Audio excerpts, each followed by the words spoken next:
Gary Payton and the Seattle Supersonics. Jay Peter with the Seattle Mariners and Jermaine Kearse. Cliff Averill. Dave Burleson. You're watching NorbCam. NorbCam. You're watching NorbCam. What's up, guys? This is NorbCam coming at you live on this Blue Friday, the Friday before the Seahawks-Cowboys game. I'm sorry I've been out most of this week. It's been a crazy week, getting ready for Christmas, of course, and my oldest daughter, just turned 13. Big birthday celebration for her, so it's been a little crazy getting things going this week, so I haven't been able to do much live stuff to talk about last week's debacle against the Rams. But I figured, you know, we've got this thing happening against the Cowboys, backs against the wall. I want to get your thoughts on all this. I see lots of people jumping on. Boy, you guys are quick. You guys are like quick on the trigger, getting on there. But I do want to talk to you guys and see what's up on your mind for you Seahawks fans, how you're feeling about this team. Have you given up on Seattle? You know, mathematically, we still have a shot at this thing. Granted, it's going to be tough because not only do we have to win out the last two games, but pretty much one of two scenarios have to go. One of them still involves the Seahawks getting the NFC West, but in order to do that, we're going to have to win every rest of the last two games we have, and either the Rams have got to lose out, and they play the Titans and the 49ers. Granted, neither of those teams are really big, monster, scary teams, but they're teams that are kind of dangerous and can be very good if caught on the right day. So it's very possible that that's not out of the realm of possibility that the Rams could somehow blow it, get too confident, make a mistake here down the line. And two in a row, though, that's asking a lot. But the other thing we got to do is one of these other two teams is going to, or one of these other NFC South teams is going to have to blow it. The Panthers or the Saints or the Falcons have got to lose two, and then we need the Lions to lose one. These two. So it's a lot of crazy scenarios. But hey, crazier stuff has happened. But the bottom line is we've got to take care of business ourselves first, because if we don't do that, then none of this even matters, because, you know, we've got to, if we don't take care of our own business that's in front of us, nothing matters what anybody else does. So that's first and foremost the most important thing that we've got to get done. So I'm just curious to see what the feeling is, the feel against of the media all across the board pretty much is written off the Seahawks. This Sunday is almost looked at as a funeral for the Seahawks, that this is where they go down in flames, and having lost two in a row in not very good fashion certainly does not bode well for the outlook coming this Sunday. But, you know, I say we keep fighting until there's nothing to fight for. So we just kind of keep going with it and, you know, see what happens. Oh, I got you guys all going at the same time. There we go. People in the conference are probably going, what the heck was going on? Had everybody live at the same time. All right, so we're going to do this a little more controlled situation. So I'm going to talk to the calls right now, and let's find out what is on people's minds. So let's take it right to the 559. What's happening? Who's this, and where are you calling from? Sorry, say that again. Yeah, you're on. Who's this? This is David Hernandez. David Fernandez? No, David Hernandez. David. All right. And where are you from? We're from Fresno, California. All right. David from Fresno. So what's on your mind? I assume you're a Seahawks fan, right? Yep. Love the Hawks. All right. Well, what do you think? What's your feeling on this situation, on this game coming up, and the state of the Seahawks? I'm really excited to watch this game. My cousins are Cowboy fans, so if they lose to the Cowboys, then we're over. They're going to be talking a bunch of trash, but hopefully they win. I think they might do better this week than they did last week, and yeah. Well, you certainly can't do much worse. With their worst loss in almost 10 years, we certainly can't afford to see another game like that. So I think we'll do better than last week. We question those. Will they do better than last week? What do you think? What's Seattle going to have to do to get this win? I think they really have to like play it really good, you know, like on offense, and the defense has to like work hard and stuff. And yeah, that's basically how they should they need to work hard on those two things, basically. Yeah. Well, what's your feeling? Do you think the Seahawks can make the playoffs? Do you think they're going to make the playoffs? I know they can. Do you think they will? I have hope that they can. Right. Well, I'm with you. I'm hoping too. And the harsh reality is with so much stacked against us, I mean, one, the opponent in Dallas is a tough team, really good running team, and you know they're going to look a lot like what we saw last week with Gurley running all over the place. You know they're going to, after watching that tape, they're going to be like, oh, just feed Ezekiel Elliott, who's been fresh off the suspension. From what I've seen on the pictures of him, he looks like he's been working out, looks in good shape. This is just a bad formula looking ahead for Seattle going into this game. But, you know, banged up, Bobby Wagner still not 100%. Yeah. It's going to be tough, man. It's going to be a tough game. But yeah, they need to hold that offense off. Yes. Yeah. And they need to change the running game a little bit.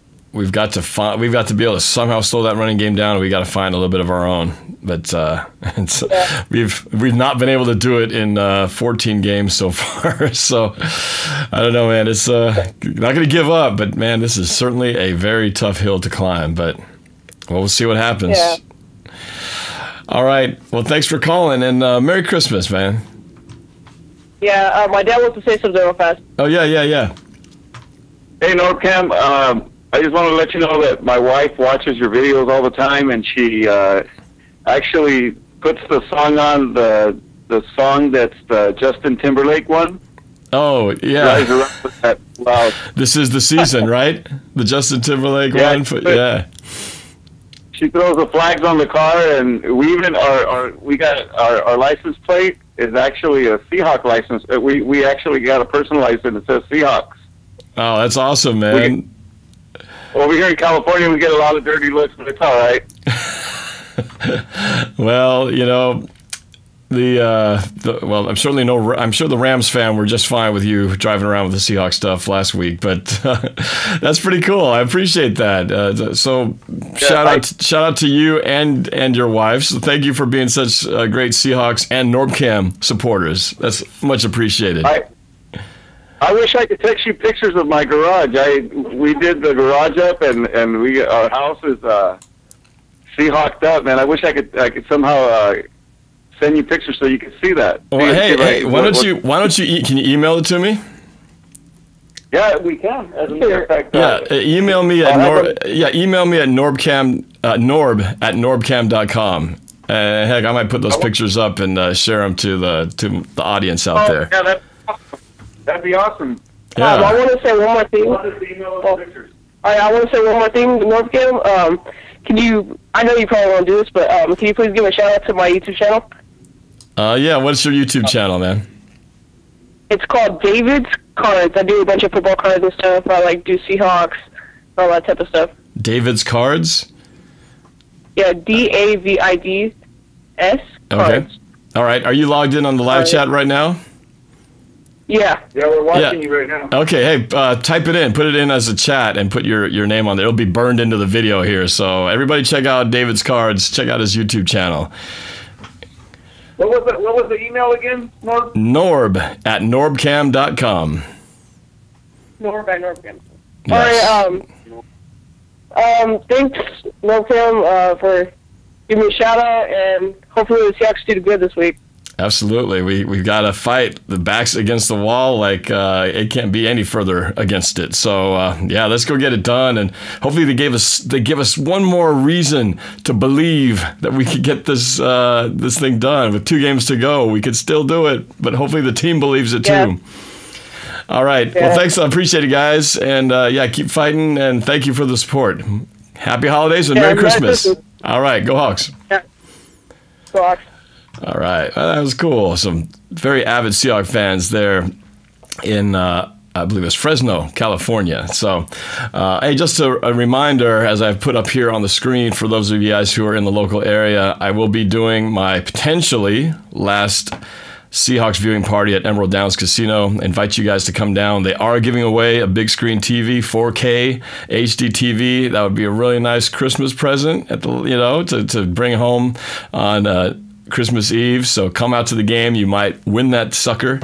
And as usual, we'll have great Seahawks swag, jerseys, and I believe they're doing tickets for the last Seahawks game against the Cardinals. So come out wherever you are and come down to Emerald Downs and come watch this thing with me, and let's have some fun together. These parties are always fun, win or lose. All right, let's keep this thing rolling. Let's take it to the 952. What's happening? Who's this and where are you calling from? Hey, Norb, it's Brandon from Minnesota. What was your name? You're breaking up a little bit. Was it Brandon? Yeah, from Minnesota. Yeah, how you doing? I know you've called before. So, yeah, what's going on, man? What's your thoughts on where we are with this team and this game coming up? Well, unfortunately, I don't think we make it to the playoffs, but, I mean, anything's possible. Yeah, I know. The odds are certainly not in our favor. But, so I guess, what's your thought on, is this, put that on my title there, is this the end? Meaning that it can be interpreted the end of the season. Is this the end of an era, end of the championship window? Moving past this season, because to be very realistic about it, the chances of getting the playoffs are slim. And even if we do manage to limp into the playoffs, how much damage can we realistically do with what we got?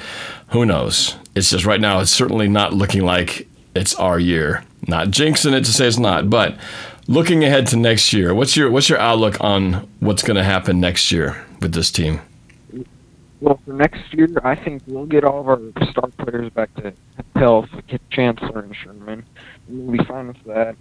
Then we got to get people during free agency. We got to get some offensive linemen. We got to get some wide receivers. And I think we'll be good. Then we can make another one.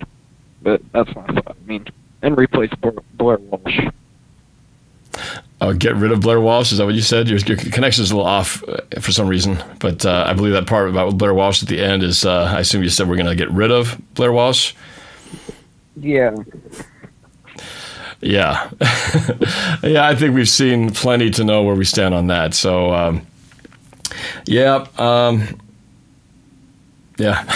There's not much more to say about that one, but yeah, we really do need to restock on a lot of positions, especially if we, I'm happy to hear you think the Chancellor will be back, but there's a chance he won't, given that neck injury, and there's a chance, who knows, whether Cliff Averill will be back. I mean, these are injuries that you don't just bounce back from. They're much more serious, especially with these guys getting up in age. So there's a lot. The offensive line is still an issue. I think they need to look at receiver. I don't know if they're done really looking at running back. Defensive line, we just got to start building up. Linebacker, we're starting to see the wear and tear there. And secondary, I mean, it's like there's not a spot on this roster that doesn't need,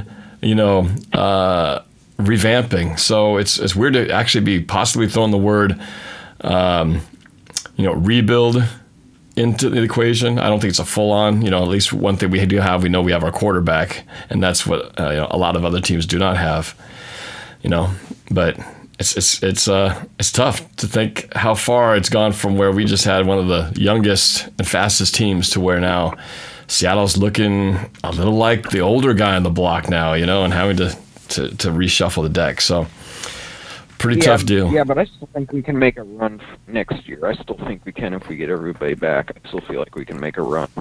Yes, potentially we could get Sherman back if they decide to keep him. That's another whole other thing, because he's a big salary cap hit next year. And will they decide to spend $10 million for the next season to keep him on the roster? Or are they going to need to spend some of that money elsewhere? It's a tough deal. They got to re-sign Jimmy Graham. So at least what with Jimmy Graham? And they got to re-sign him. So so you're on the re-sign Jimmy Graham side of the equation. Yeah, I hope we do. I mean, I did too, and yet it's hard to understand why Jimmy Graham has been so absent the last two games, because he was on a roll, on fire, and then he goes to Jacksonville, and then against the Rams at home, you know, I don't think he had maybe one catch between those 2 games. That's not a lot when you're paying him, you know, close to $10 million a year to not have any production in those 2 games. You know, I'm just saying. But he's a question. He's a question too. That's a lot of money between Sherman and him. I mean, those 2 guys right there is $20 million. You know, that's $20 million. That's a lot of money. You can get some linemen and some other people. I'm just saying these are tough questions to have to answer. But it starts, at least before looking on next year, is, you know, looking at this, you know, finishing this season before we get full on into next year. But it's going to be tough. That's all I know. All right, man. Well, thanks for your thoughts, man. I appreciate you always calling in. And, well, let's see. Keep our fingers crossed for Sunday. Yeah, I hope so. All right. All right, man. Go Hawks. Go Hawks. Okay, let's see. Let's go to the 623. You're on with NorbCam. Who's this and where are you calling from? This is Caleb. Caleb. Caleb from Arizona. Caleb from Arizona, of course, man. How you doing? What's your feel on what's going on? Oh, the first thing I want to comment on what that last conversation just ended with re-signing Jimmy Graham. I am not on the same boat as that. I think for how much Jimmy Graham's getting paid, we could cut him, use that money to get linemen, and put Luke Wilson in as our starting tight end in there. And, you know, Nick Vanette's really come along this year as well, too. It's, you know, Luke Wilson's actually been quite quiet this year. Not a lot of catches from him, but he's more in there to do a lot more blocking. I'm surprised, though, because he's fast. He is a pretty big guy, and, you know, we've used him much more effectively before. But and that's a tough one. You know, I was really, you know, on with the Jimmy Graham side of things, you know, quite a bit with the way he was playing so well. The last several games on fire, one of the best, you know, tight ends, you know, that we had, and then just to go so dry in 2 games is just painful to watch. The productivity to go down so far, you know what I mean? Yeah. Yeah, but I'm with you. I mean, it's tough decisions, man. If we were to keep him, I think, like, with his production second half of the year, they might try to cut down on his salary to keep him, but I'm not sure if he'll take that. Well, that's the thing. It really is a question of how happy he is to be here and how important it is to be making as much money as possible. I'm sure there's plenty of teams out there who would love to get his productivity, and they will probably outpay the Seahawks in an offer to do so. But, you know, my fear, and it just seems to always be the case, is how many times have we seen a player do well on a Seattle team and then they don't do great here, and then they move to another team and they just start kicking butt. You know, look at Alex Collins. You know, he wasn't even on the 4th on the depth chart. He was released, and then he's tearing it up over there in Baltimore.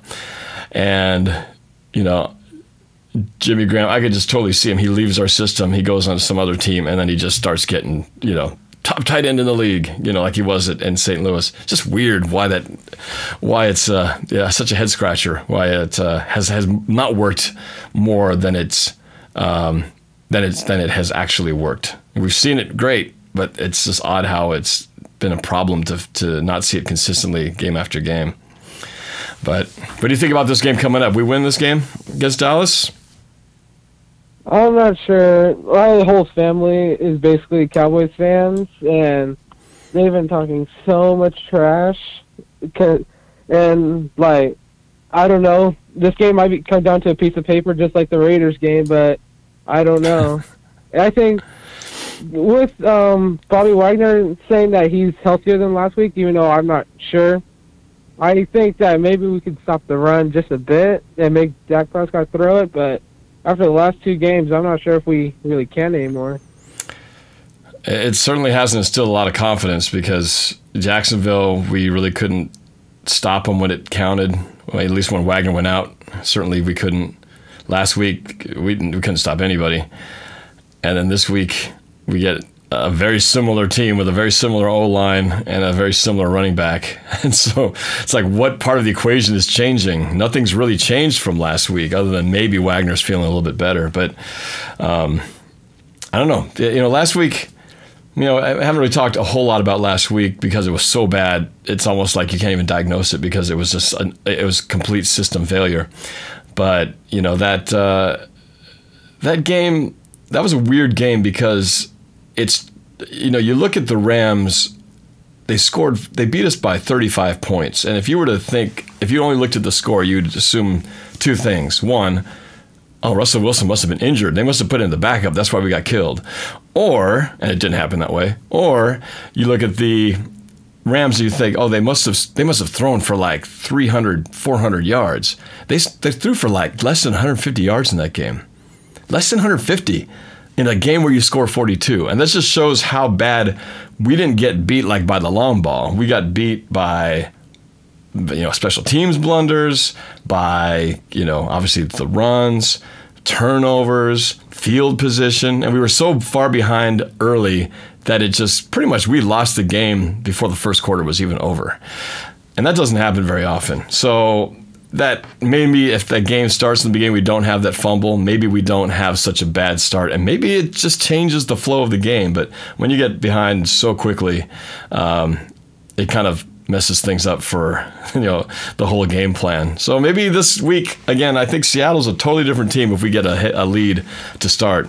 And, maybe this is the week that somehow we find a way our offense gets in gear right off the bat and score some points early. I think it's the only way. If we get behind in this game early by more than a touchdown, then I think it's going to be over. I said that in the Rams game, I said, we'll know how this game's going to go by the end of the first quarter, and I was right. But I just didn't think it'd go that bad that fast. But we'll see. We'll see. Seattle's got to bring something they didn't bring last week. Yep. So, all right, man. Well, after that, I guess you get to be with your neighbors watching the Seahawks take on the Cardinals, and hopefully what will be a meaningful game, that final home game of the season. I hope so. Yeah. All right, man. Well, thanks for calling, Caleb, and hopefully we talk next week and with still a glimmer of hope in our season. Okay, well, thank you. All right. Thanks for your thoughts. Appreciate it. Go Hawks. All right. Let's see. Let's talk to 443. Hey, what's going on? Who's this and where are you calling from? Baltimore. Yeah, this is Caden from last week. Oh, yeah, Caden from Baltimore. You're the young man who's very knowledgeable about football, are you not? Oh, I'm very knowledgeable. I think we're the ones saying, yeah, you should, or not, you said you should start your own YouTube channel and talk about football yourself, right? Yeah, I am. Anyway, all right, Caden, so... I'm the NFL prediction kid, yeah. Yes. So, what do you think, Caden? What's your thought on the state of the Seahawks right now? The thought on the state of the Seahawks, last week was painful. Last week was painful. I sat through that whole game with my heart racing, like, worried about the Seahawks. I'm like, come on, Hawks, I want you in the playoffs. Because I wanted to see an explosion from the Hawks. I thought at that point the Seahawks, we were down for the count. Because knowing that this week Ezekiel Elliott's coming back and seeing how our run defense went up against the Cowboys' run offense. Not the Cowboys run offense, the Rams run offense. How are we going to fare against the Cowboys run offense? Right. Well, what do you think? Last week we were sort of turned one-dimensional because we got back behind so early, had to throw the ball pretty much the rest of the game. Didn't have much of a running game going on, what we save for a couple of good runs by Mike Davis. But I don't know, what do you think? What are we going to have to do? If you're the offensive coordinator, how do we get this offense jump-started early? I think we have to catch that Cowboys defense off guard with some low passes down the middle. And then we got cut to the right on the right sideline. We got to control the clock against this Cowboys defense. I don't think, and I think you're right. I think this is the key: is the offense has got to get going against their defense, because their offense, the running game is going to be formidable. the Dallas run game, which means if they're running the ball a lot, that's going to limit Seattle's offensive opportunities. So Seattle's going to have to take advantage and exploit what I think is a relatively soft defense in the Cowboys. I think there's plays to be had there, but Seattle's going to have to make the most of every opportunity they got. If we end up punting a lot in the beginning, it's not going to bode well, because I don't think the Rams are going to allow us to, or the Cowboys are going to allow us to get many possessions, because I just think they're going to run. They're going to try to get 30 carries to Ezekiel Elliott. I mean, this guy's been off for 6 weeks. He's going to be fresh as a daisy getting into that game. So, yeah. Well, as you could say, fresh as a daisy. Look at what Aaron Rodgers just came through. I know he was injured, but he just came back, and look at his performance. So, with Ezekiel Elliott out this game, could there be rust? Was Alfred Morris the best choice for the Cowboys running offense this week? Well, I don't know. If I was a fantasy player, I would be all in on Ezekiel Elliott, just because I think they're going to ride him like crazy. I don't know about the rust. Being a quarterback versus a running back, a quarterback's got so much more to have to work out. He's got mechanics, and he's got the, reading the defense, and, working with the signal calls, all those things. As a running back, you just got to run. Obviously you got to know where your blocks are going and things like that, but he's not coming off of an injury. He was suspended because of his, off-field behaviors. So there's nothing wrong with him. He's not coming off of something that's broken. He's coming off, very fresh. So I see no reason why he's not going to come out and be strong. Like I said, he looked leaner than he was before he left for the suspension. So he's obviously he hasn't been sitting on the couch eating Cheetos and donuts during this last 6 weeks. So, with our luck, he comes back to land on our game. So I hope we're not talking about him running all over the place in the end of our game, but it's going to take a monumental stand to keep that from happening. And another thing with our defense is the Cowboys also have good receivers, and the Legion of Boom might not be able to stop Dez. And I know, what am I trying to say here? I'm getting confused now. But Dez Bryant and Cole Beasley, they're two pretty prime receivers. And I think we have to stop those two. It's kind of like a figure-headed monster here. Dak, Dez, and Zeke. Well, and we saw. Lots of things. Yeah, well, and their offense was not the same without Ezekiel Elliott. Clearly it's pretty clear that Dak Prescott's not as good of a quarterback without Elliott in the backfield. But when he is back there, he's a very good quarterback, and it just becomes a more balanced, offensive attack. It makes him better. Much like, imagine how Seattle would look if we actually had a running game with Russell Wilson the way he could do his thing. The problem is when it's just all Russell Wilson, it's just not sustainable. It's proven not to be sustainable because it hasn't worked for the last 2 games. But, again, that is the difference. And unfortunately, the difference maker and the balancing act for the Cowboys is back in Elliott. But it's just going to come down to, some play calling, putting guys in the right positions, but also, just simply executing properly. At a certain point, the players have to execute the play. And if they're not in their right assignments, in their right gaps, if they're not, taking on blocks, if they're not blocking, any play that looks good on paper is going to fall apart if you don't have everybody doing their assignment. So, and that wasn't happening last week. So, yep, not trying to be Debbie Downer or anything, but man, it's just it's hard to be really optimistic given the circumstances and even the infighting with the Seahawks. But anyway, hey Ken, I appreciate your call, man. Thanks for calling, and good stuff there. Go Hawks, man. Let's go Hawks. Let's get this one. All right, let's do it. All right, let's keep things fresh, keep things going here. Let's go to the 510. What's going on? Who's this and where are you calling from? It's DJ. DJ from California, right? Yep. Yep. What's up, man? What's your feeling on this? So I'm in Seattle right now. We're in the car. Oh yeah. That's right. That's right. You're coming on my neck of the woods, right? Yep.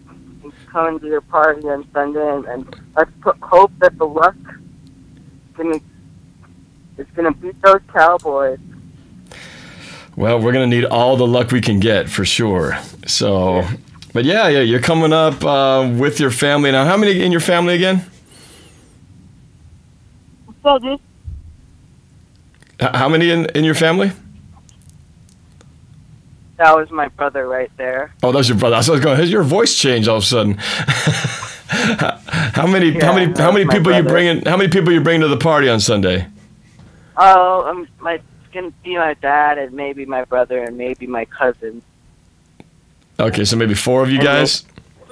Yeah, I'll have my cousin talk to you a little bit. Party. Hi. Hey, what's going on? This is DJ's cousin. Yeah. And what's your name? Alex. Alex. So are you from California as well? Sorry, what we went over about. You're all coming from California, right? I'm from Washington. Oh, is he staying with you at your place here in Washington? Well, I guess I live in Seattle. Yeah. Okay. She lives in Mercer Island. Oh, nice. Good for you. So I'm excited to meet all you guys over on Sunday. It's going to be fun. I think this is a game where I think we really need Sheldon. Sheldon, I think, needs to have the biggest game of the year. We need all the front four.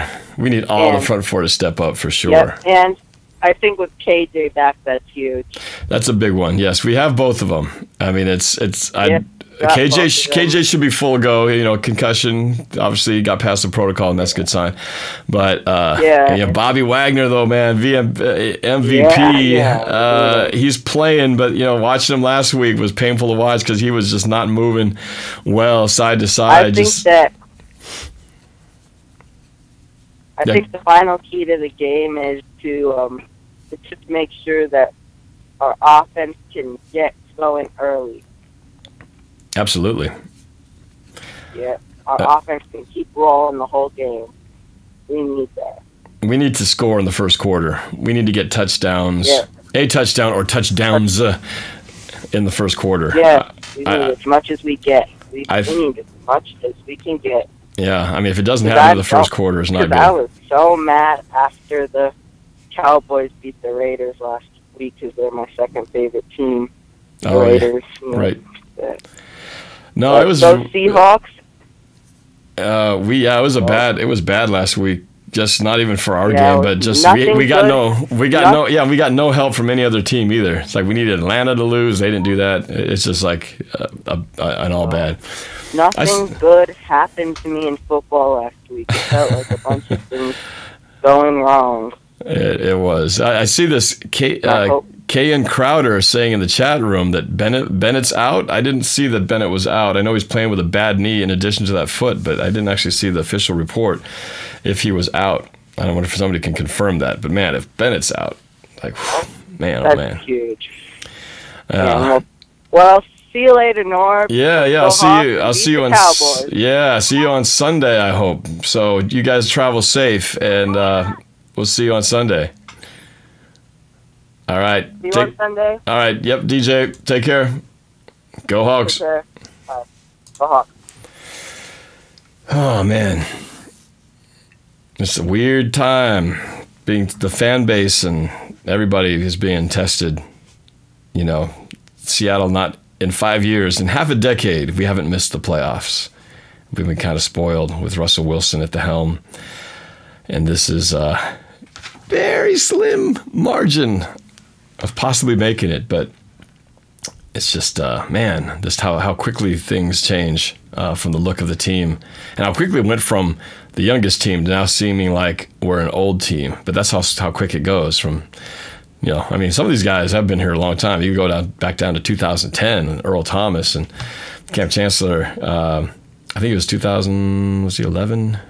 I mean, that was 7, 8 years ago, and that's in a football lifetime. That's beyond the average lifetime of most players. So we've been fortunate and blessed to have some of this talent that we've gotten, but there's going to be changes. We're not going to be able to see a lot of these core guys for very long together, and that's just the harsh reality of age and the salary cap.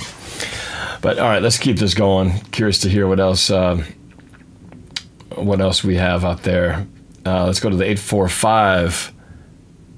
What's going on? Who's this, and where are you calling from? Jesse from New York. Jesse from New York. What's going on, man? What's your feeling right now about this team? I think we just need to start off hot and finish strong. Yes, for sure, for sure. Let me ask you something. A lot of the talk about this game, I think it's very clear what we have to do for this game and really for the rest of the season. But I think more of the question marks lie, what do we do next year? Certain key players that are definite, really we don't have control over. But let's say, Jimmy Graham, he's going to be a free agent at the end of the year. Do we go after him? Do we offer him money? And what kind of money do we offer Jimmy Graham to stay? Are you a pro Jimmy Graham guy or no? I like Jimmy Graham. He's hot at some times, but not last week. How much would you pay him if you're the GM of the Seahawks? How much would you pay Jimmy Graham? For next year or this year? Well, per year, because he's going to have to new contract. If he's going to come back, we're going to have to offer him something. And how much would you pay Jimmy Graham? What's he worth to you? Probably like $30 million. $30 million over how many years? 3. So you'd pay him the same. You'd pay him $10 million a year. He's worth it to you. Yeah. Would you keep Richard Sherman? Yeah. Okay, there's $20 million right there. Where are we going to get the offensive line? These are questions. These are tough questions. Very tough questions indeed. But a lot of these guys are costing a lot of money, and we got more holes to fill up, you know what I mean? But they still pay the injured players even if they get injured. Absolutely. And the tough part about it is, Cam Chancellor, we just signed him, right, last year to a contract extension. I believe we guaranteed him like 20-something million. And if he ends up retiring because of the injury this year, Seattle is really messed up with that contract because they're not getting the full value because, they basically paid him $20 million guaranteed and to play one season. I mean, that's what it could happen. And believe me, I'm the biggest Cam Chancellor fan around, but I can see when a contract deal is, does not work out well for the team, and that's one of those potential situations. So, it's financially a really bad situation if he doesn't come back. I'm hoping he comes back. But that's, again, one of those things we won't know until after this season, is over. We need a new offensive line. And offensive line, I mean, we continued to draft. George Fant will be back next year, so maybe there's, kind of everyone's sort of forgotten about him, who was supposed to start at left tackle and, blew out his ACL in the preseason, I think. And so, a lot to be determined with. We're gonna lose some guys. I think Luke Jokel, who was only a 1-year deal, he'll probably be gone. And then we got kind of everybody else, to kind of work in there. So, yep, very tough one. I'm kind of confused with the standings. How does it go in the playoffs? How's it going to go in the playoffs? If we win the next 2 games. Well, we have to. We definitely have to win the next 2 games. That's just the minimum.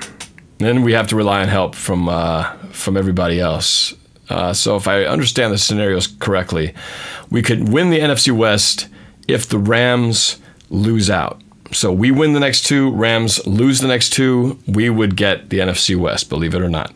So we're all anti-Rams fans big time the rest of this season. But we got to win our own. I guess they're losing to like, I'm not going to say bad teams, but they're low on. They're not great. It's the Titans and the 49ers, you know, but 49ers are playing better than they did at the start of the season, and Titans can be good. Yeah. But as the other scenarios, I think we would need Atlanta to lose out, or I think it's either Atlanta to lose out, the Saints to lose out, or the Panthers to lose out. I think if any of those three teams lose out, then we could slide in and get the wild card spot. But the Lions also have to lose a game. So it's a lot of different things, but it requires other teams losing 2 in a row, good teams losing 2 in a row, and us winning 2. So all we can do is a high school low scoring game. Tomorrow. I think it's going to be. I'm going to say it's going to be kind of a medium scoring game in the 20s, because I think Dallas is going to try to run the ball a lot, and that will kind of just eat more time with Elliott. And I think Seattle, I just don't think Seattle any possible way plays as badly as they did last year. I mean, that was bad, but it was an anomaly bad. And so it's like the Super Bowl, and we were the Denver Broncos, but the opposite side. Yeah.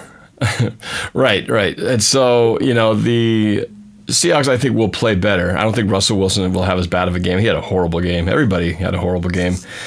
So I don't think we'll be as bad as that. But I think Russell comes out back with a better game. I think, we establish some bit of running earlier on, but I see it just not being a really high-scoring game. I just think Seattle will just be kind of hanging in with them, trying to keep it close. And then we're going to have to rely on, hopefully the special teams don't bite us in the butt. Hopefully the turnover side of the battle comes our way.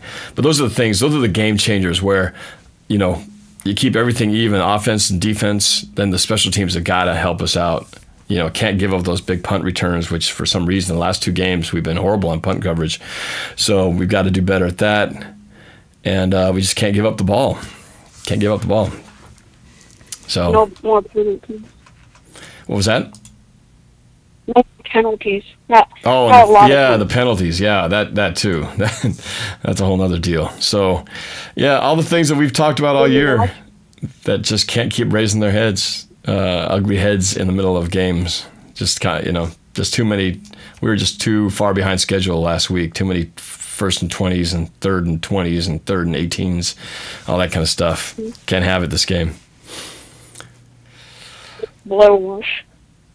Blair Walsh. Well, the one good thing we can say about Blair Walsh last week was he was perfect. He was 1 for 1 in point after touchdowns, and he did fine in kickoffs. So he didn't lose the game for us last week. So I guess that's a positive.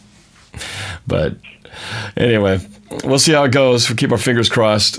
But thanks for calling, man. I appreciate it. We'll talk to you soon, hopefully with still some hope for the Seahawks. All right. When's the next live stream? Next live stream, let's see, it's going to be Christmas on Monday. Might be doing one Tuesday or Wednesday. Okay. Yeah, maybe Tuesday. Okay. Yeah. Maybe on. All right, I'll look for your call next time. All right, go Hawks. All righty. Let's keep it going, man. It's a lot of good stuff here tonight. Let's go to the 770. Who's this and where are you calling from? Hey, what's up, man? My name's Sean. I'm calling from Atlanta. Sean from Atlanta. Have you ever called before? No, it's my first time calling, but I'm a big fan, man. I've been watching for a long time. I like what you're doing out there in Seattle, man. I wish we had someone like this in Atlanta. Well, thank you very much. I appreciate that. Now, are you a Seahawks fan in Atlanta or are you a Falcon fan in Atlanta? No, man, I'm a diehard Falcons fan. Oh, you are? Okay. Well, yeah, man. I know one other Atlanta Falcons fan who does YouTube stuff, and we had our little collaborations. Do you know who Slita is? David, Sports Live in the ATL? No, I watched the collab that you did with that for the Thursday night, or was it Monday Night Football with that girl Delia from the Eagles. Yeah, that's what it was. Yeah. No, that was fun. I'm glad we got the win on that one, even though the Eagles are in a. Yeah, I'm sure she's flying high, but they're trying to fly high without their starting quarterback. It's gonna be interesting to see how the NFC West shakes out with all that going on. But so all right, from a Falcons standpoint, let me ask you, what's the feeling like down in Atlanta? You guys got a big win last week, barely, over the Bucs, man. I thought you guys were going to lose that game, and you lucky suckers, man. It's like the second time this year you guys won by a missed field goal. One time to us, and then to the Bucs by inches. What's your feeling on the team? How do the fans feel about their Falcons team right now? So ever since Matt Ryan came in, no one's really respected Matt Ryan because he came in at such a weird time when Mike Vick was going through that whole thing. You know what I mean? And they were like, "Oh, he's right below elite." And then last year, what he did was crazy, and now he's back to just not right there at elite. Like he's there, but he's not there. And then you look at those 3 interceptions that he threw, targeting Julio Jones, like he's forcing it to him. But what I wanted to ask you was, how do you feel about the NFC, man? It's like so packed, and then you look at the AFC, you got teams who have 7 losses who are still competing for playoffs, and then over here, you got teams like Seahawks, Falcons, Lions, who are just they're all super good teams, but they're all fighting for that last spot in the playoffs. What do you think? Well, yeah, it's crazy. The NFC is damn good this year. I mean, just the NFC South. You guys got 3 teams in there, just all bottlenecked. There could be a scenario where 3 of the 4 teams from the NFC South make it to the playoffs, and that's just crazy. Yeah. But it seems like every year there's always the powers in the division seem to shift. The South wasn't always good like this. This is a year, kind of an anomaly year where everybody is good. NFC West used to be a point where you had it was considered the black and blue, the new black and blue league, conference or division, just like the old black and blue division was the NFC North. I don't know if they still consider it that.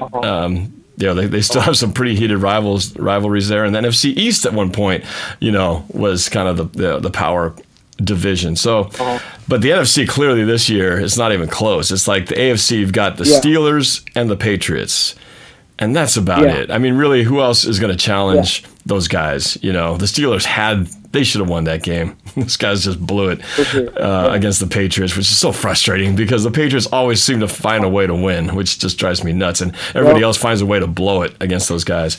But NFC, man, it's like, I keep looking at all these teams, and you got the Rams, you got the Eagles, you've got the Panthers, and you've got the who am I missing here? I guess the Lions. You've got the Saints, the Falcons. I mean, all these teams are just really solid, and it's like there's going to be some really good teams left out in the cold when they really should be in there somewhere playing, but they won't because there's just not enough room for them.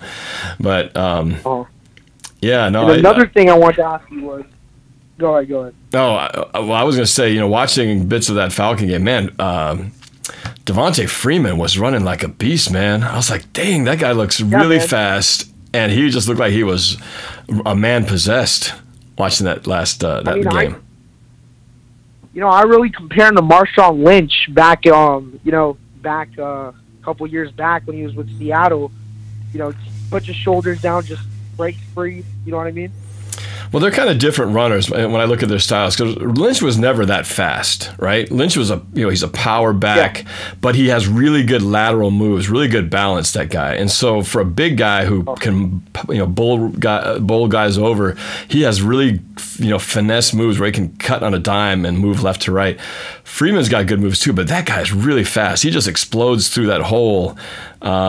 Just so quick. He reminds me of, we have a running back on our team, J.D. McKissick, who's a really fast dude. I call him the road runner, but you can't run him between the tackles. He doesn't have any power, but he's super fast. Devontae Freeman reminds me of a guy who's got like beast mode type power, but with speed of a McKissick when that guy gets going. So I haven't seen him run like that that fast. He just seemed to run extra fast and hard that game. But I was thinking, man, it's like the teams who can run the ball in December, those are the teams that are going to do damage in the playoffs. And sadly, Seattle can't run for jack. So it's frustrating because we've been so good at running, and now it's the complete opposite for 2 years in a row. It's frustrating. Yeah. So I wanted to ask you another question. Like I've been hearing this for the past 2 years since Dan Quinn came in. Everyone's like, Falcons are the new Seattle Seahawks. Dan Quinn brings that Seattle Seahawks vibe. He's got like all this new defense. Like it's all about defense. Dan Quinn only he's been drafting defense since he's been in Atlanta. Like every single Sunday, I just hear Dan Quinn, Seattle, Seattle, Seattle. Like this is like Seattle culture he's bringing down here. Like, in Seattle, do they think like what was Dan Quinn's reputation down there, and like does Seattle think that like Atlanta's up there now, or like because I know like for the past year or two, like we have that I think it was a pass interference on Julio Jones, and then you guys come into our house, we beat you guys in the divisional game, and then we beat you all on Thursday night, or was it Monday night? I don't remember, but it's always seemed like it's like a kind of like a rivalry. I mean, I'm not sure how Seattle fans view it, but I know definitely down here in Atlanta, we all view it as like a rivalry. Yeah, it's funny because there's certain teams that it feels like we're not natural rivals because we just aren't set to play each other, yet we found each other playing each other a lot because the playoffs and things like that. So I look at it that way because you guys have clearly spoiled our parties a few times, especially down there, but you guys have come up here and beaten us here as well. So I think there's an extra special added sense of a rivalry with the fact that you have one of our previous coaches down there leading the way, and he's doing a good job. And I always say you can't have a rivalry unless both teams are good. The 49ers rivalry, I think that's going to be improving again because it looks like the 49ers, now that they finally have a quarterback, it looks like they're going to be pretty competitive next year. But for a while there, that wasn't much of a rivalry because the rivalry died when Jim Harbaugh and Colin Kaepernick kind of left the situation, and when they were good, it was a great rivalry. But pretty much after the Super Bowl, they've kind of been not much. So Atlanta, definitely, I think we've gotten a new sort of rivalry going on for sure. It's just one of those ones where, we really shouldn't be facing each other that much, but just by luck, we've had a lot of games a lot in the last few years. But I hopefully we can. I'm rooting for Dallas on Sunday, but hopefully, maybe the Seahawks get in and we see y'all down here in Atlanta for the wild card game. I would, well, how do I put it? I'd be scared to play the Falcons just because our history hasn't been good the last couple of games. But at the same time, if we're playing you guys, it means we made it to the playoffs. So I certainly would like that chance because otherwise I'd rather play you guys in the playoffs than be sitting at home on the couch, So, but I feel like I'm rooting for Dallas, but I feel like Seattle's going to come out on top because of their pass rush. And I've seen what Dak Prescott's done against pass rushing teams like the Falcons when Adrian Claiborne recorded like 6 sacks on him, and it was really dysfunctional. So I don't know, like I want to see Seattle get their pass rushers going early against Dak Prescott and make them just ground it out on the run game, and hopefully Seattle can stop their run, and Russell Wilson's just going to work his magic. Yeah, but did they have Elliott when you guys played him? Nope, no Elliott. That's well, what I'm saying. And that's the difference. Yeah. That's the difference. They're a totally different offense without Ezekiel Elliott, and they're gonna run it. Why would they put the ball in the hands of their quarterback if they don't have to? They're gonna run it. They're gonna run it, and often and early and often. And unless we can stop it, I just think they're just gonna keep doing that until we can't stop it. And so. Hopefully we can, or we get a lead, and that's what we did against Philadelphia. We got a lead early, and we forced them to abandon the run game and start throwing the ball, and that actually played into our favor. So, yeah, no, I agree. I think that's what we need to get to. We need to get to that level where they're throwing it more often, and the only way we do that is we got to get a lead early. Otherwise, it's going to be a long day. So, no, you're right, man. But, well, I can't say I wish you luck because I'm hoping you guys blow it and lose 2 games in a row. Same here. Obviously we both have to root against each other in order for our teams to have the best possible scenario. But man, if there's a place where we could, But you know, it's But possible. I won't say go Hawks, but I'll say go Birds. I like that. Well, you know, this is how we can both be happy. You guys win, we win, Rams lose out, we'll get the division, and then heck, we might host a playoff game with you guys coming. How about that? I'll take that one. I don't know about that because Russell Wilson hasn't been successful in Atlanta in a couple of years now. Well, that's what I'm saying. If we take the division from the Rams, you guys would have to come up here to play us.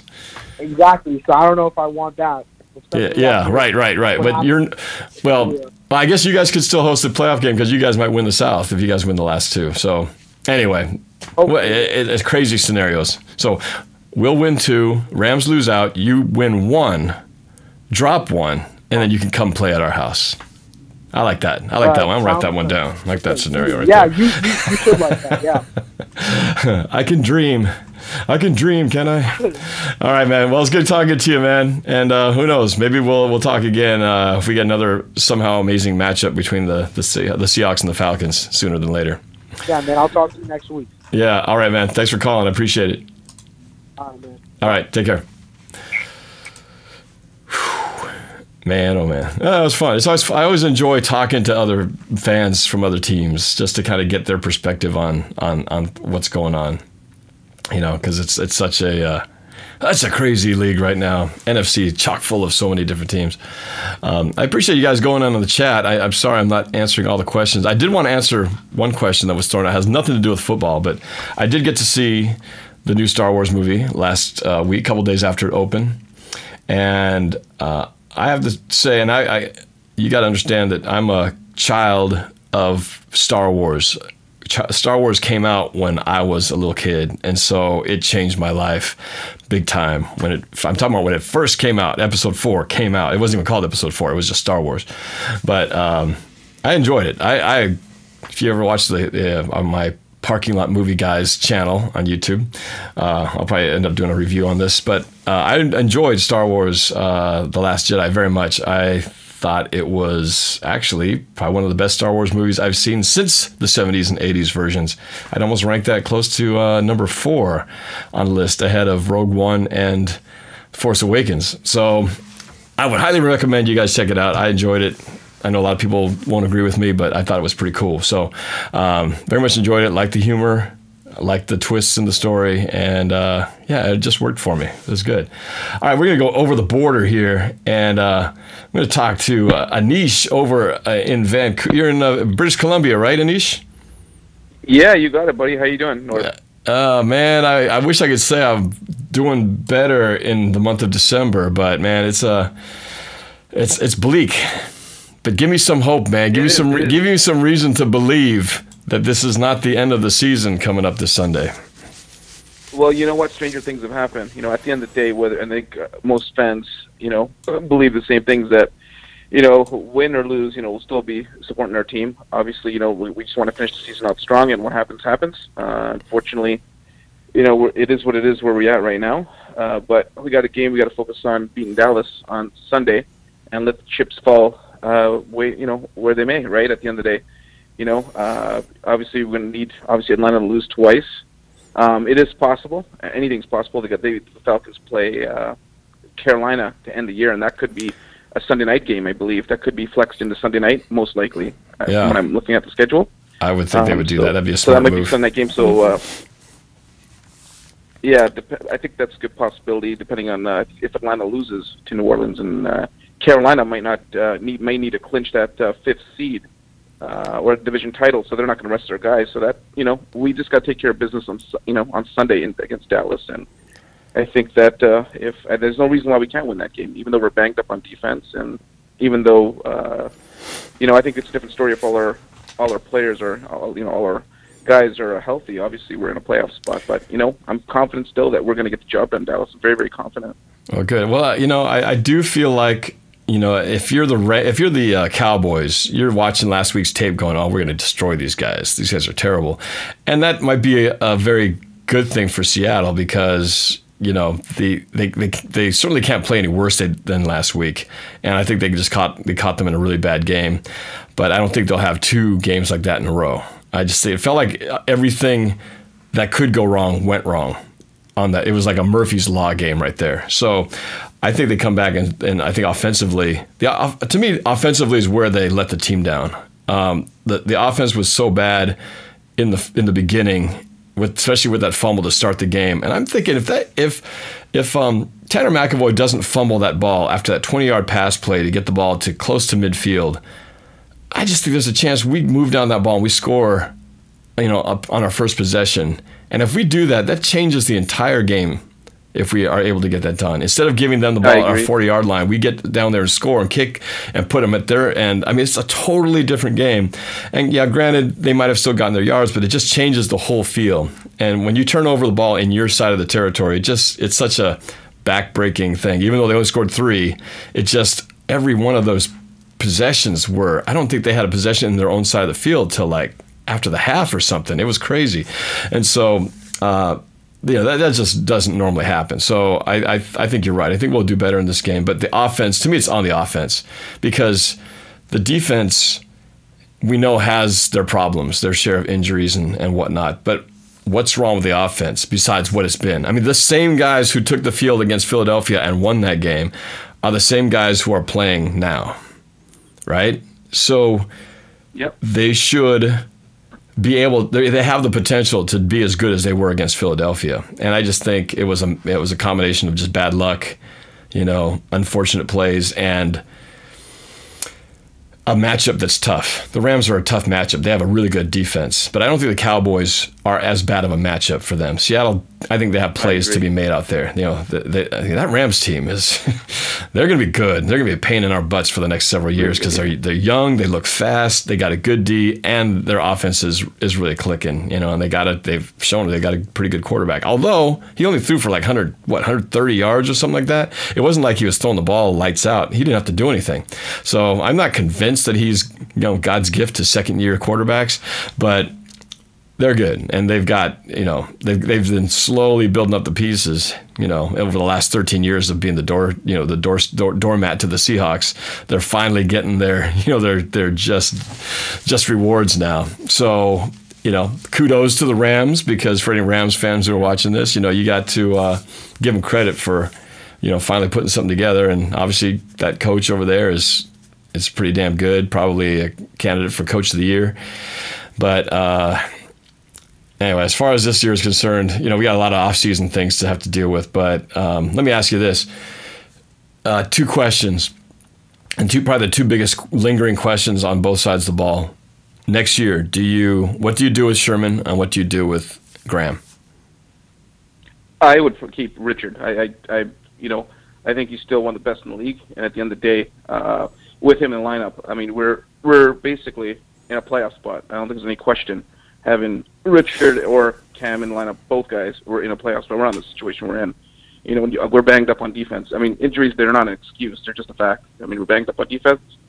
And with Jimmy, I'd still keep Jimmy. I think he if used well, I mean, he's like, he's money, and he's proved it this year when he's got the ball. So I'd love to see, obviously Jimmy back for sure. And Richard, obviously, I think he's still one of the best in the league. He's a future Hall of Famer. I mean, him and Cam. So, I think those guys can still get done. I'm not convinced what other people are saying that we need to kind of like make changes, like overhaul. Like on defense, we're 8-6. I mean, 2 wins and we're 10-6. I mean, 10-6 missing the playoffs is kind of weird. Not too many 10-6 teams miss the playoffs. So it's just one of those years in the NFC where, too many good teams. There's kind of the difference right now. Yep. But that's a lot of money. But I'll see you at the Arizona game, Norb. Yeah. Oh yeah, for sure. But all right, man. Well, thanks for your call. Merry Christmas to you as well. Merry Christmas to you. All right, Anish. Good to hear from you as always. Right, and let's go. Go Hawks. Go Hawks. Anish, good guy. Comes across the border from British Columbia to come watch the games, and he's always a consistent contributor to the show. So, just good guy right there. All right, let's go to this is a new caller. Let me go to the 812. Who's this and where are you calling from?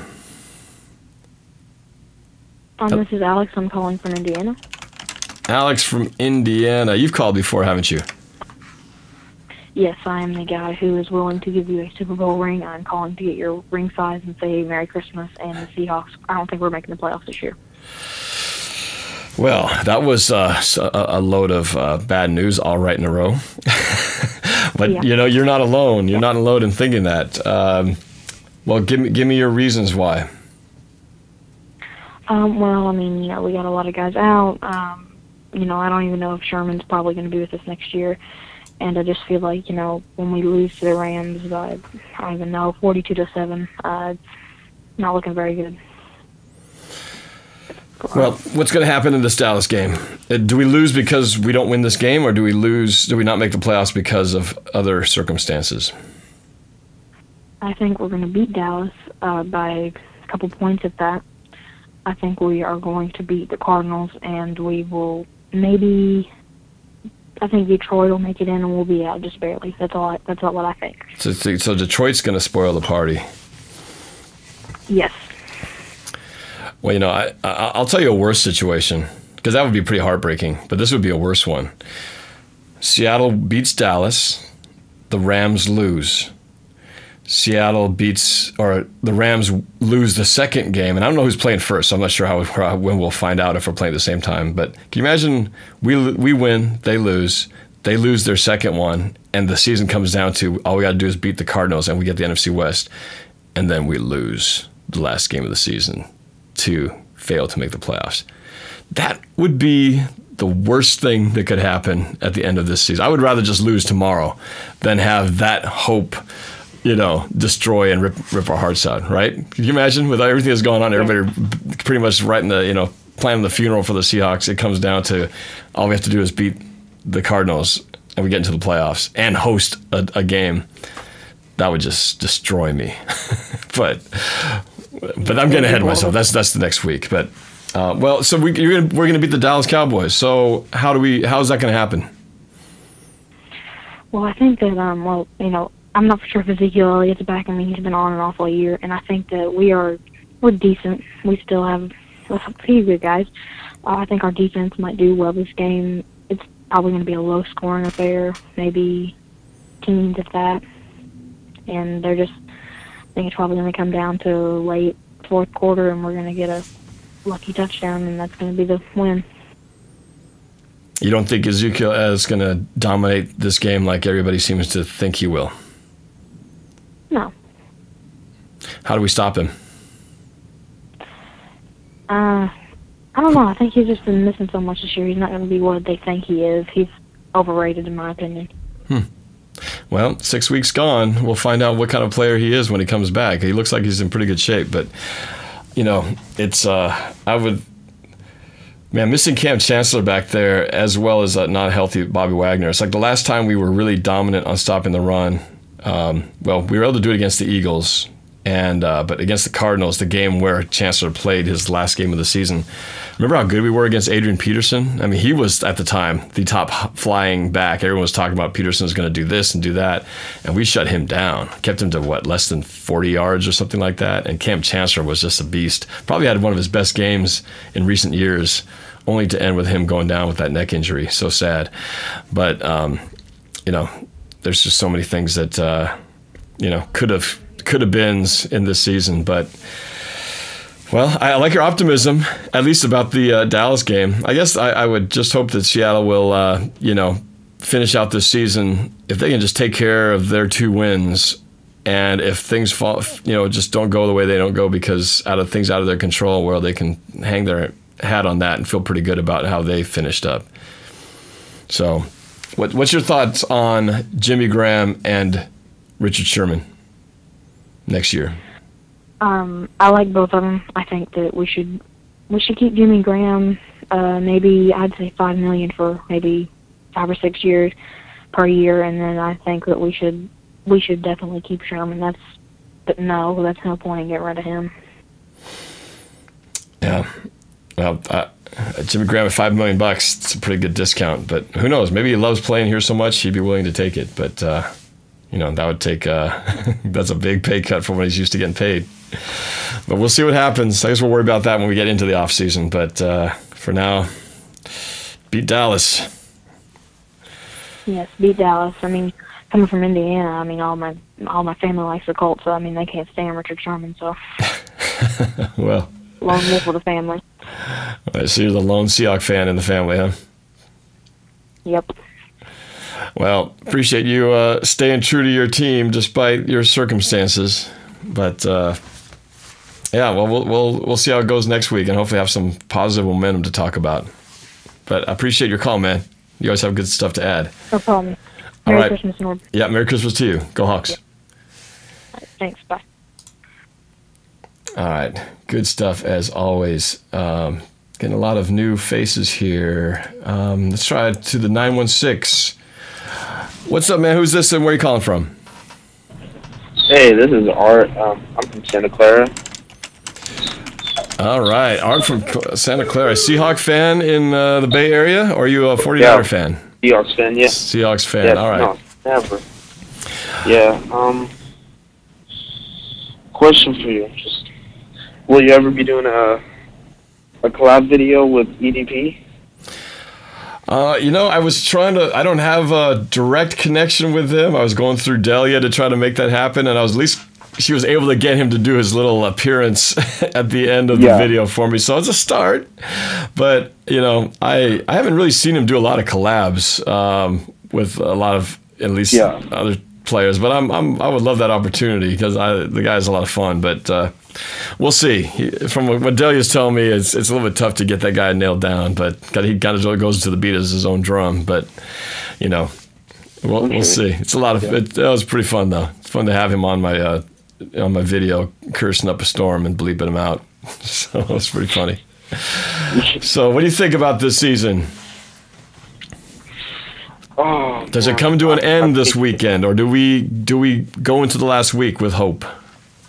I say we beat the Cowboys with emotion. So we come back together as a unit, prove everybody that we are one team united in our house, and everything's good, and we stay alive. I mean, if we could beat the Eagles, I think we could beat the Cowboys with Zeke. Well, but, yeah. Oh, go ahead. Well, and I think the biggest factor of difference there is a healthy Bobby Wagner. I think what we're realizing is the true MVP of the defense. I think we're seeing who that guy is, and Bobby Wagner is just a beast. And to have him not 100%, he's just not the same, unfortunately. But that's the kind of thing that we just need that guy to. He's so important to this defense, and he's playing, but I just don't know what kind of version of him that we're getting. Having had my own hamstring injury earlier this year for the first time, it's like, man, I don't know if his is as bad as what I have, but I was on crutches and couldn't walk. Mine was torn. I don't think maybe it's a strain, but man, it's just trying to imagine what those guys are doing with that sort of pain. Just like, whew. Can only imagine how hard that must be to try to keep on playing. But we need, he's the key. He's the key. Okay. What do you think? What's your thoughts on Jimmy Garoppolo? How big of a threat is he going to be for us next year? Well, he's looking pretty good. First time in, he goes and throws a touchdown against Seattle. And what's his record been since he's come back? Is he at least 500? I think he's undefeated. He's undefeated, actually. Okay, so he's pretty good, And hey, man, like I said, it would be so cool if the Titans find a way to beat LA, and then the pressure to have the 49ers going against them with the division on the line if they lose. Yeah, I would just love to see that. It's the first time I'm rooting for the Niners. Yeah, exactly. But 49ers have nothing to lose and can play loose, and the Rams, I just think they're a young team and everything. The pressure of that, because they've had it easy. Those guys have had no injuries. They're the kind of the team that's kind of come up and everything's just sort of gone their way this whole year. That would be a pressure spot that I don't think they would be familiar with feeling if they were to lose next week or this week and then go into that game with this feeling of, man, we lose this game, Seattle can get this division back. That was never supposed to happen. I would love to just see it come down to that, because I would like to think the 49ers have a good chance of just messing everything up for them. And yeah, I think Jimmy Garoppolo's pretty good. You know, that's the thing. It's just like the Rams. They were good defense for a long time and just didn't have a quarterback, and now they do. It appears. And the same thing with the Niners. You know, they had the quarterback with Kaepernick, and then since then it's just been one failure after another. But now looks like they've got their guy. So you know they're gonna be better for sure. You know they got too much of a good head coach there. I think he's going to be turning this team around, and with a good quarterback in their signal caller, it's going to be a lot of changes going on in the AFC West. So we got to keep up and try to stay stride for stride with these guys, because I think the Cardinals are on their way down, but these other two teams are on their way up. Yeah. So. Oh. Yeah. Yeah. Okay. Where did I see this? What do you think about some of the fans leaving around like third quarter? Do you think that's a little bandwagonish? Well, yes and no. The reality is 34-0 at the half. The record I looked it up. The NFL record for largest deficit overcome and won was 32. That's the record all time. So we would have had to have been beaten a new record in order to win that game. But Seattle in the past, we've overcome 20, and I think that's the greatest we've ever overcome and actually won a game. So that's 14 more points than that. So I could understand why people would leave, knowing that statistically they really didn't have a chance realistically of coming back. One game is one thing, but what's going to be interesting to see is if we don't make the playoffs, how that affects the fan base and as a whole moving forward. I think they'll show up. We're too soon removed from a team that's they could potentially finish 10-6 and miss the playoffs. That's still a winning record. Still a could have been playoff caliber team, but will they be around next year when, if, let's say, things don't get steered right, there's potentially rough waters ahead, just given, changes and, losing potential, core guys. This is the kind of stuff that tests the fan base. And the bandwagoners are the ones who are going to jump off the first. As soon as it looks like things are looking bad, they're going to be gone. And, and then you're left with the hardcore fans, who are staying through thick and thin. So, I never give up on a team at halftime, but, a lot of people at that stage of the game, I can understand why, the way they're playing, that I can see why they do it. But, you pay that much money, shoot, might as well stay. I was like, well, I'm going to stay and see a touchdown here, for crying out loud, because I paid for this seat. Why leave early? So I don't hate on them too much. It's kind of their own choice, but yeah. So we'll see, man. It's it's Sunday. It starts right there, because if we don't get the win, then nothing else matters. So we just got to take care of our business first, and then hopefully somebody helps us out. Yeah. All right. Well, thanks for the call, man. Was that your little dog whining in the background? Yeah. Yeah, she's always like that. Okay, thank you for taking my call. You bet. All right, go Hawks, man. Go Hawks. Oh, man. Too funny. All right, let's go to the 225. What's going on? This is Norb. Who's this, and where are you calling from? NorbCam. Yo. Come on now. Come on, man. This is me. Oh, you're from the South, right? Yeah, this is me. This the Seahawks boy, man. All right. Yeah. For the callers, man. This Joseph. This Joseph. What's that? This Joseph. Oh, from 225. Yes. How you doing, man? You talked to me You talked to me with the Atlanta game, and you talked to me against the Rams. Yes. Okay, I remember. You were talking about the Rams. So I got to talk to 2 Atlanta-based people tonight. Then. No, you talking to a Seattle fan. No, but you live. Don't you live out there in the South though? This the dude that stay in Louisiana. Yeah, Louisiana. That's what I knew. You were on the South. Like I couldn't remember where. So you live in Louisiana. Yeah. I'm from New Orleans, Louisiana. That's what it was. Okay, had the wrong South. Yeah, I talked to you last time. I remember now. Yeah. Okay. Thanks for jogging my memory. I knew it was somewhere down in one of those Gulf states. All right. Yeah, it's me.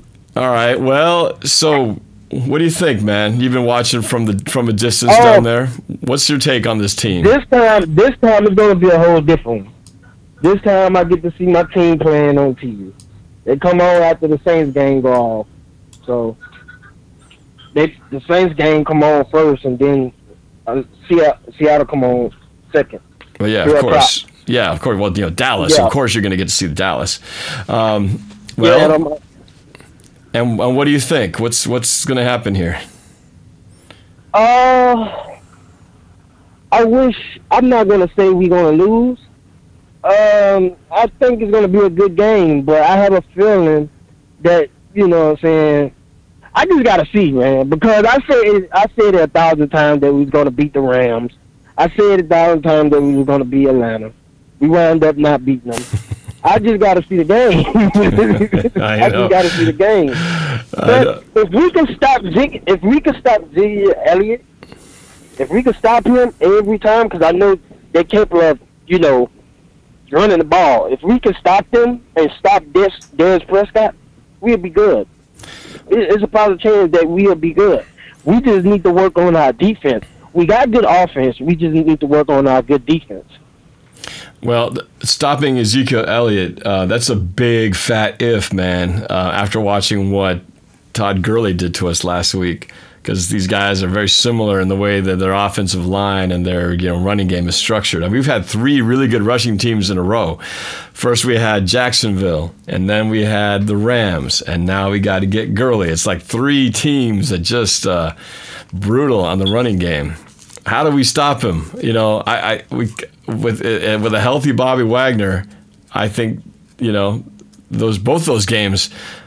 I think that Jaguar game's different if Bobby Wagner plays, but he gets out of the game, we lose that game. He doesn't play. He's 50% against the Rams. I don't know what percent he is against Ezekiel Elliott and the Cowboys, because man, that guy's so money, and to lose him or to have him only at partial makes a big difference, in this defense. So someone's gonna have to step up. Someone's got to step up and make that stop. I think the front four has got to do it. I mean, the good news is we get KJ Wright back, and everybody else. I think the pieces. Well, we got Michael Bennett. Somebody said he was out, but I haven't heard officially that he's out. But Michael Bennett is playing with a bad knee as well as a bad foot. Dude's 34. I mean, he's getting up there, man. And so he's just, he's doing everything he can. But at a certain point, man, age and injuries are starting to, get on it, because I just feel like he hasn't been quite as dominant as before. So, but someone's going to have to be a hero, man. Someone's got to step up, and it's going to be probably not one of the usual suspects, because I just don't think Bobby Wagner's going to be the same self. So I think we need, McDougald's going to come up and make some big tackles. Earl Thomas is going to continue to be good at run support, and we got to get pressure on the front four when we get those opportunities. But we got to stop the run. If we can't stop the run, we're not going to win this game. Yeah, we need to. We really need to. This a chance to win or go home, man. No, this is definitely a win or go home. What's the vibe there in Atlanta? What's the vibe there actually with the Saints? That South is just a vicious division. Yeah, who do you think's going to win the South? Here. Who's going to take the South, man? I mean, I think Atlanta going to win that, man. Come on now. Atlanta going to beat the Saints. So you think Atlanta? You think Atlanta's going to take the South? You think I'm not either one of the teams. I know. So not the Carolina. I'm a Seahawks fan, man. Oh, I know. I'm just curious. Since you're down there, you know, does it feel like which of those teams? I think Atlanta. Atlanta's already beat the Saints. They already beat them before. Now it's a whole different vibe because you got to go to New Orleans, and plus you got to play them in the dome. But Atlanta, man, them boys don't care where they play at. They gonna bring it. Them teams gonna bring it, man. You saw what they did to us in our home. Yeah, but they only won by a field goal, and because we did a fake field goal, put ourselves in a hole. We should have won that game. It wasn't a blowout. We could have won that game if not for a couple of really dumb, badly managed moments in that game. You know, I think we should have won that game. So, you know, Atlanta's, yeah, I mean, they're dangerous, but they're a lot more dangerous at home. They almost lost to the Bucks the other night. The Bucks almost beat those guys. Damn. So, man, I want to know, is Michael Davis going to be running the ball? Oh, yeah, I think so. I mean, I think he was fine. The problem is we got behind so early they had to abandon the running game, so Mike Davis didn't get many touches after that. It was McKissick in the backfield the rest of the time because we had to throw it. So I think we'll see him early. We just got to keep feeding him, you know. I think Doug Baldwin's going to have a good game. He's overdue, man. He's fast. He's fast. Yeah, he's. I think he's not that fast, but he's just really got good moves off the line. And it's just frustrating that we haven't seen more plays to him. You know, Russell missed a really open opportunity to Doug Baldwin down the field in that Rams game early on. They just overthrew. So everybody's just got to be on. It was just a bad overall performance. But we need Jimmy Graham to make some catches. He's been quiet for too long. We got to see Baldwin. Need to see Paul Richardson step up. You know, everybody. You know, but but the special teams, man. I haven't seen the special teams punt coverage this bad in a long time. I mean, they really have blown it the last couple of weeks. You know, giving up. Go on. Don't count them out. Don't count them out. I really think we can do better, man. This is an automatic win to go home. They got to win this, and I think they're gonna win it. I think they're gonna win it. I'm feeling confidence. I think they're gonna win it. Yeah. I think they're gonna win it. They just need to get a touchdown early in the game. Okay, thank you. Yeah. No, I agree. I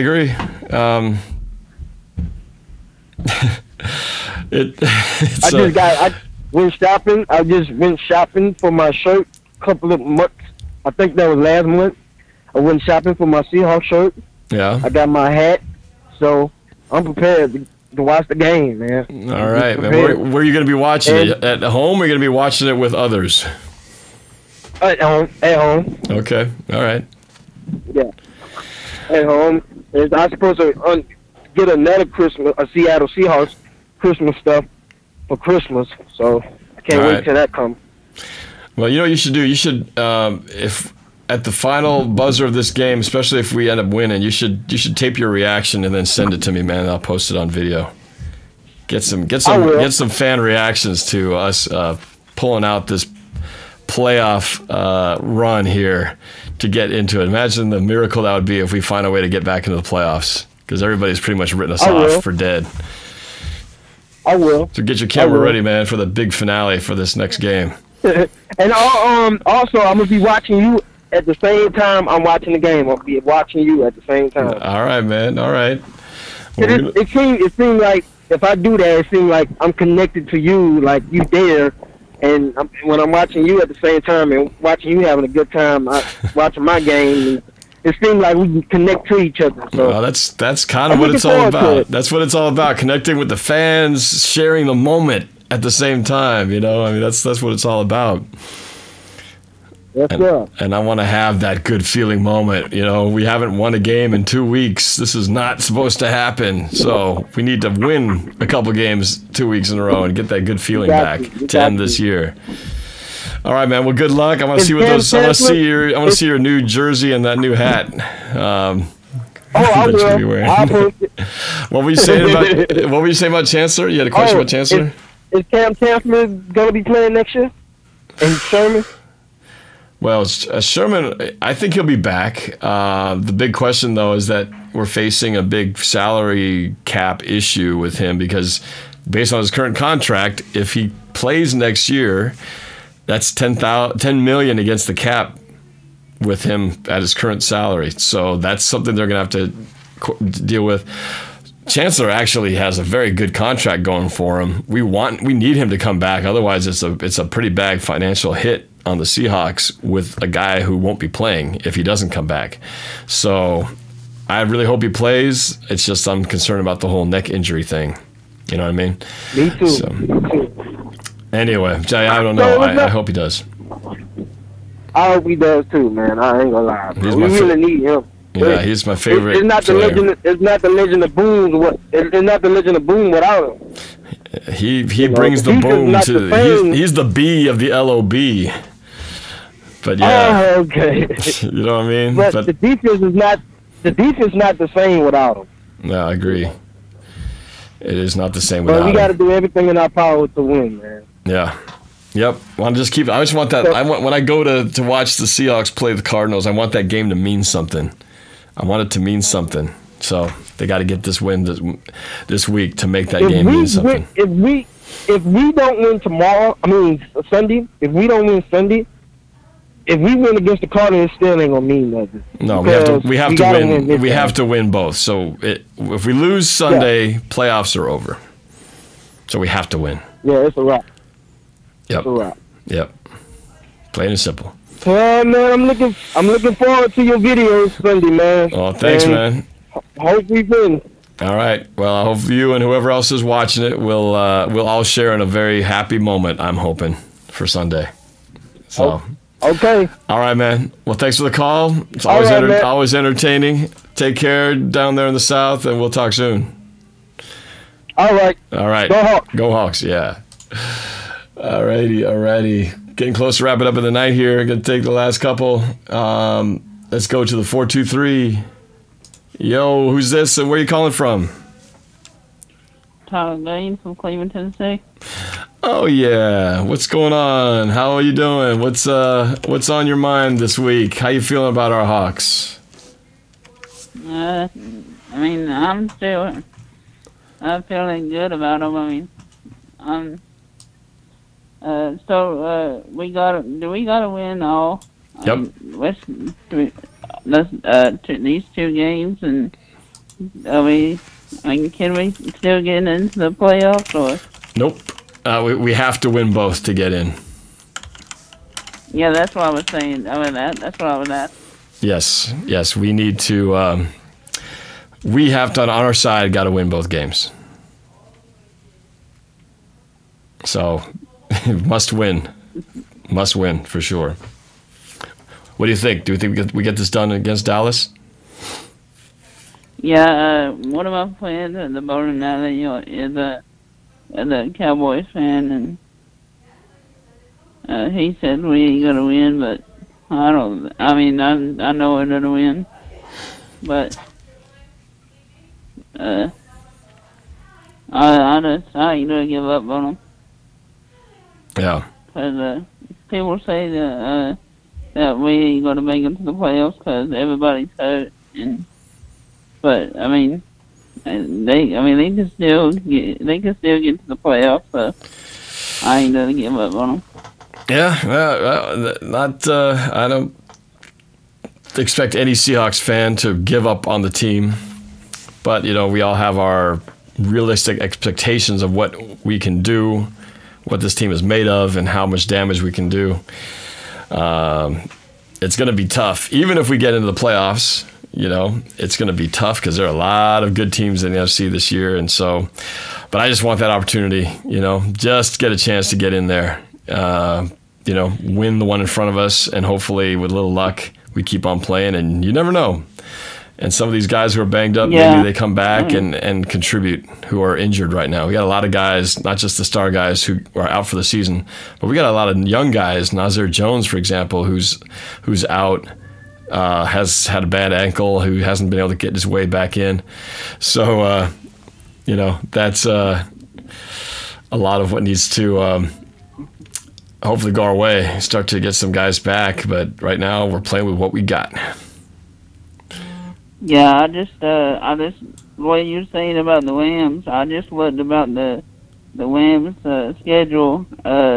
They play against the Tennessee Titans, and the Tennessee Titans are doing good, and they could probably beat the Rams, and then if we beat the Cowboys on Sunday, well, we already done beat the Cardinals. Yeah. Well, we just got to worry about Sunday, and then we already done beat the Cardinals and everything. So. Well, yeah. I mean, we win this game. Obviously, I'm not going to consider an automatic that we're going to beat the Cardinals. We should beat them. We already beat them one time. I think we can beat them again because they still don't really have much back there. But at this point, the way Seattle is, we're fortunate to beat any team, and so I would be things would definitely take on a whole nother level of excitement if we can beat the Cowboys and come home with a one-game playoff scenario to get into the playoffs. If hopefully one of these other teams blows it along the way. I love the idea that the Seattle could still possibly get the division if the Rams somehow choke at the end of the year. That would be so hilarious to watch the Rams choke up the division to us. That would just be crazy, but I would love to see it happen, man. All right. Did you just say that the Rams? Did you just say the Rams got to win this? I mean, lose one game or two? Two. If we want the Rams, if we want the division taken from the Rams, we got to win two. Rams got to lose two. And some other, and if it's not the Rams, some other team in the South has to lose two, and then we could get a wild card. So, yeah. So we're rooting against the South, and we're the NFC South, and against the Rams. Where all those teams have got to fail this week, and hopefully, maybe they all lose. Well, I think all lose because some are playing each other. What was that? Do they pick the wild card out of the? What is the wild card? Is it? What do they do for the wild card? Oh, the wild card? Well, you got your division leaders. So whoever wins the division of the first four teams, the top two get the number 1 and the number 2 seed, and they get a bye. And then number 3 and number 4 will play the 2 wild card teams, and those are the 2 teams with the next best records after the 4 division leaders. So essentially the number 5 and number 6 teams. Right now we're somewhere in the mix of the 7, 8, and 9, trying to get into the 5 and 6 spot. So we need somebody currently in the 5 and 6, which right now is Atlanta and who's the other one? The Saints or Carolina? Oh, Carolina. I forget. One of those two. So we need those guys to slip so we can slide in to the number 6 spot. So Atlanta comes out, we come here, or the Rams come out and they switch and we get their spot. So yeah, somebody's got to lose twice. Somebody's got to lose twice, and hopefully it's the Rams, and we can get this NFC West and play a game at home. All right, man. I'm gonna have to wrap this up. I gotta get going off of this. Gotta wrap this session up. I appreciate your call as always, man. Let's talk next week and hopefully some good news. Yeah, I found a place to watch my game. I go to Buffalo Wild Wings. Buffalo Wild Wings. Got a lot of big screens in there. That's cool. So you'll be watching the Seahawks. You'll be watching the Dallas Seahawks game in Buffalo Wild Wings. Yeah, I don't get to watch it at my house because we don't have the channel. Right. But I go to the restaurant to watch it. That works. That works. Well, everybody, I'll be watching at Emerald Downs Casino, and everybody in Seattle is invited to come. You might win a TV, so come out and join me. And for all those of you in Seattle. All right. Well, thanks, man. I will talk to you next time, I'm sure. Go Hawks. All right. Take care, man. Go Hawks. Go Hawks. All right. Getting down to the nitty gritty here. Let's go to the 714. Who's this and where are you calling from? What's going on, Norb? This is Lucas from California. Lucas, from where are you calling again from? California. Right. What part of California? I'm down near the Bay. All right, man. So, yeah, man, what's on your mind? What's your feeling about the state of the Seahawks right now?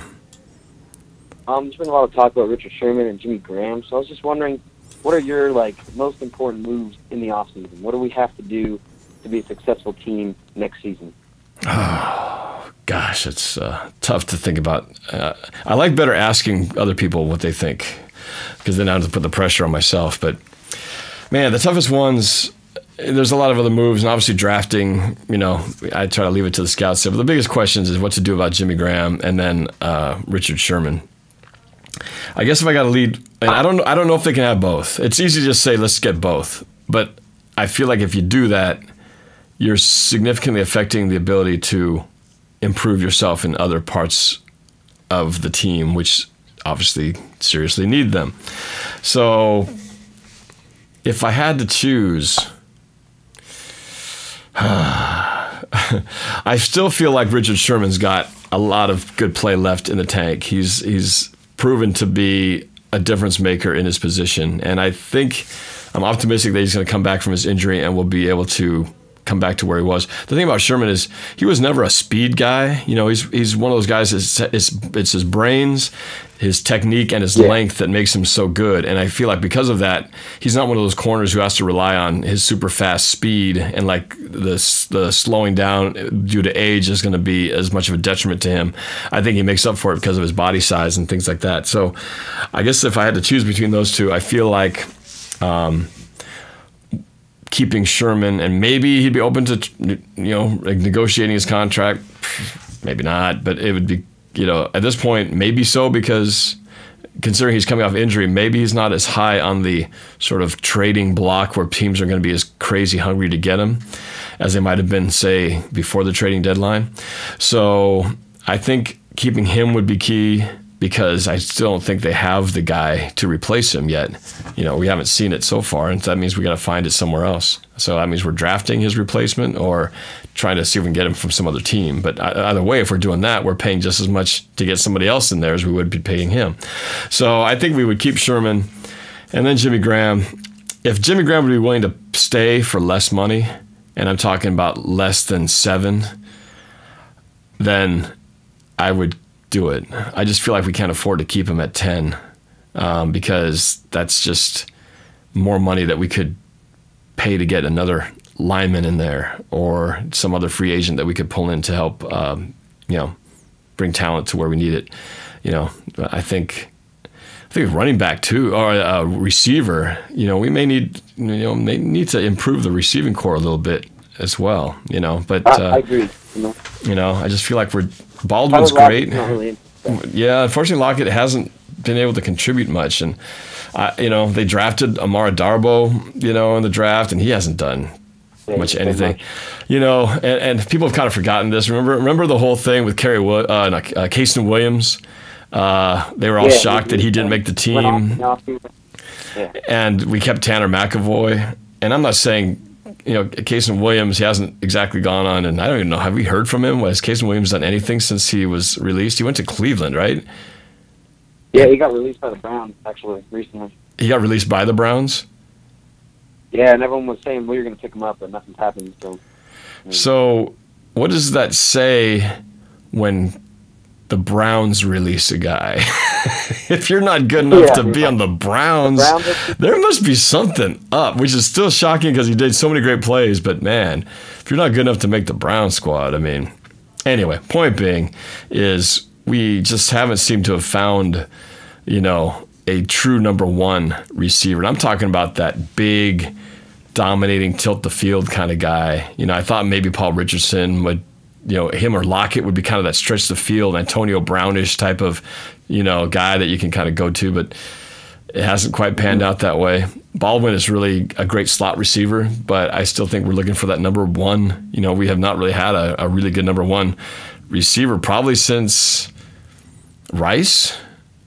It's probably the last time we had a really good number 1 type receiver. That's probably the last time, and that was 2012. So we've been kind of managing to make do, but it's kind of funny how this the receiving core has kind of gone on. But anyway, that's just. But that's why I think it'd be great to keep Jimmy Graham because he is like another receiver more than he is a tight end. But, he's just an expensive guy. And he's still not as consistent as I think we need him to be. He hasn't certainly been consistent the last couple of games. But anyway, what are your thoughts on all that? Toss the question back to you. Sherman's a beast. I love the guy. We got to keep him, in my opinion. And Jimmy Graham, he's still inconsistent. Like some games he shows up and everyone's all hyped about him, and then the next two he has no catches with negative yards. I just think Sherman's the move. Yeah.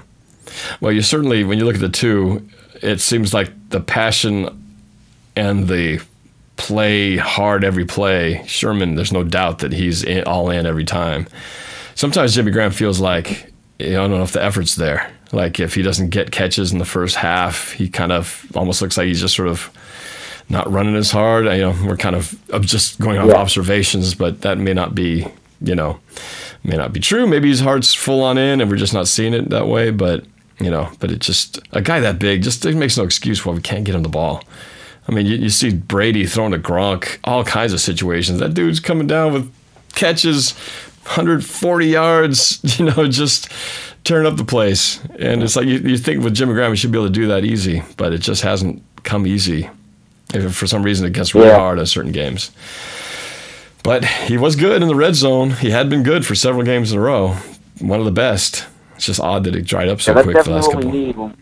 We don't have a running back to push it into the end zone. We definitely need him there to make a play, get open. Good to have. Yeah. Yeah, but that running game, man, missed the running game. Just I do too, yeah. Crazy I thought we had Carson, and then he goes down, and that was just really heartbreaking. Like, special in the guy, and he just goes down. And he's still a leading rusher. I know. Chris Carson, who has been down since week 5? 4 or 5. 4 or 5 is still the leading rusher on this team at week 15. That is just crazy. That was as crazy as last year. Christian Michael was our leading rusher, and they let him go like midway through the season. And he's not even that good. I think Carson was good, but he only played like a quarter of the season. And still our leading rusher, which is just frustrating because you felt like that guy was just going to tear it up and run for 1,000 yards for the season, and bam, out with the injury. It's just, it's just been the injury bug this year, worse than any. But I don't know. We have him, so maybe he's the guy. Maybe he will be the guy. And him and Mike Davis, if those guys are healthy and they're both playing, that's a pretty good combination. So. Yeah. Anyway, that's for next year discussion. But what do you think? Do we win this game on Sunday? Do we beat the Cowboys? I'm gonna say yes. It's been a long time since we've not made the playoffs. We've dropped a game as big as this. I just don't see us dropping this game right now. And Russell Wilson had such a bad game. You can't have a worse game than that. I think he has to bounce back. Everyone actually has to bounce back. You can't have a worse game than what we played against the Rams. That was just sad. It was I was saying so when I was watching, I was going, I feel like I'm watching. This is a really horrible dream, and I'm going to wake up and realize, oh man, that was a bad dream. Okay, good. Let's start the game now. But it's just I look at that scoreboard going, how the hell did this happen? And it wasn't even that far into the game. We were already out of it, 34 to nothing at the half. Just, that game was over before it even started. Yeah, I felt like after every time the Rams scored, I'm like, okay, we have Russell Wilson, second half team, we can still do this. And then they score again, and they score again, and then they score again, and then you just give up at one point, I almost feel like, and it's been that way with a lot of these games, that I almost want to make a prediction against Dallas. If we don't score on our first possession, we're going to lose. It's almost how it feels like our games go, because the lead is so important that if we don't score on the first possession, it's just too much, and the comebacks are so hard to come by now. But it's crazy to feel like that's the case, but it does feel that bad. And running the ball has just been so, so tough to watch. But I think they'll do better against the Cowboys. The Cowboys defense, the Rams has got one of the best defenses out there. So we played two of the best defenses the last 2 weeks, and maybe that will change we'll see how different that is, having come from two of the best defenses in the NFL and now playing a team that clearly does not. Maybe it'll suddenly feel different when the offense takes the field. So I'm hoping anyway. And I don't think Dallas is they're not a great home field advantage team. That huge ass stadium isn't a great home field advantage. I mean, we've won there before. Last time I think we were there, we won there before. Last time I think it was that game against where Lockett got knocked out of the game. Wasn't that the last time we were in Dallas? Yeah, Lockett. Yep, and I think we won a low-scoring game there. So obviously that's a different team. Didn't have Ezekiel Elliott and Dak Prescott and all that, but I think it's going to be fun to watch. I think we have I think we got a good chance against this one. I just knowing that we played so bad last week, they'll want to swing the pendulum the other way. And the Cowboys are going to come in extra cocky, thinking we're going to kick these guys' butt because we got Elliott back, and so hopefully they're overconfident. That's kind of a good thing, not a bad thing to have a team that you're playing being overconfident. Yeah, I mean, if there's a reason for them to be overconfident, is certainly watching the tape on the Seahawks against the Rams. So that might just be what does them in. So, all right, well, we'll see, man. All right. Go Hawks. All right, go Hawks. Thanks for calling. Appreciate it. All right. Let's go to, all right, waiting on a long time. Yo, what's happening, Yakima? Yo, Anthony D coming at you. What's going on, buddy? Not much, man. Just enjoying the holidays. My daughter's 13th birthday. It's just that crazy fun time of the year. Yeah. How about you? I think I broke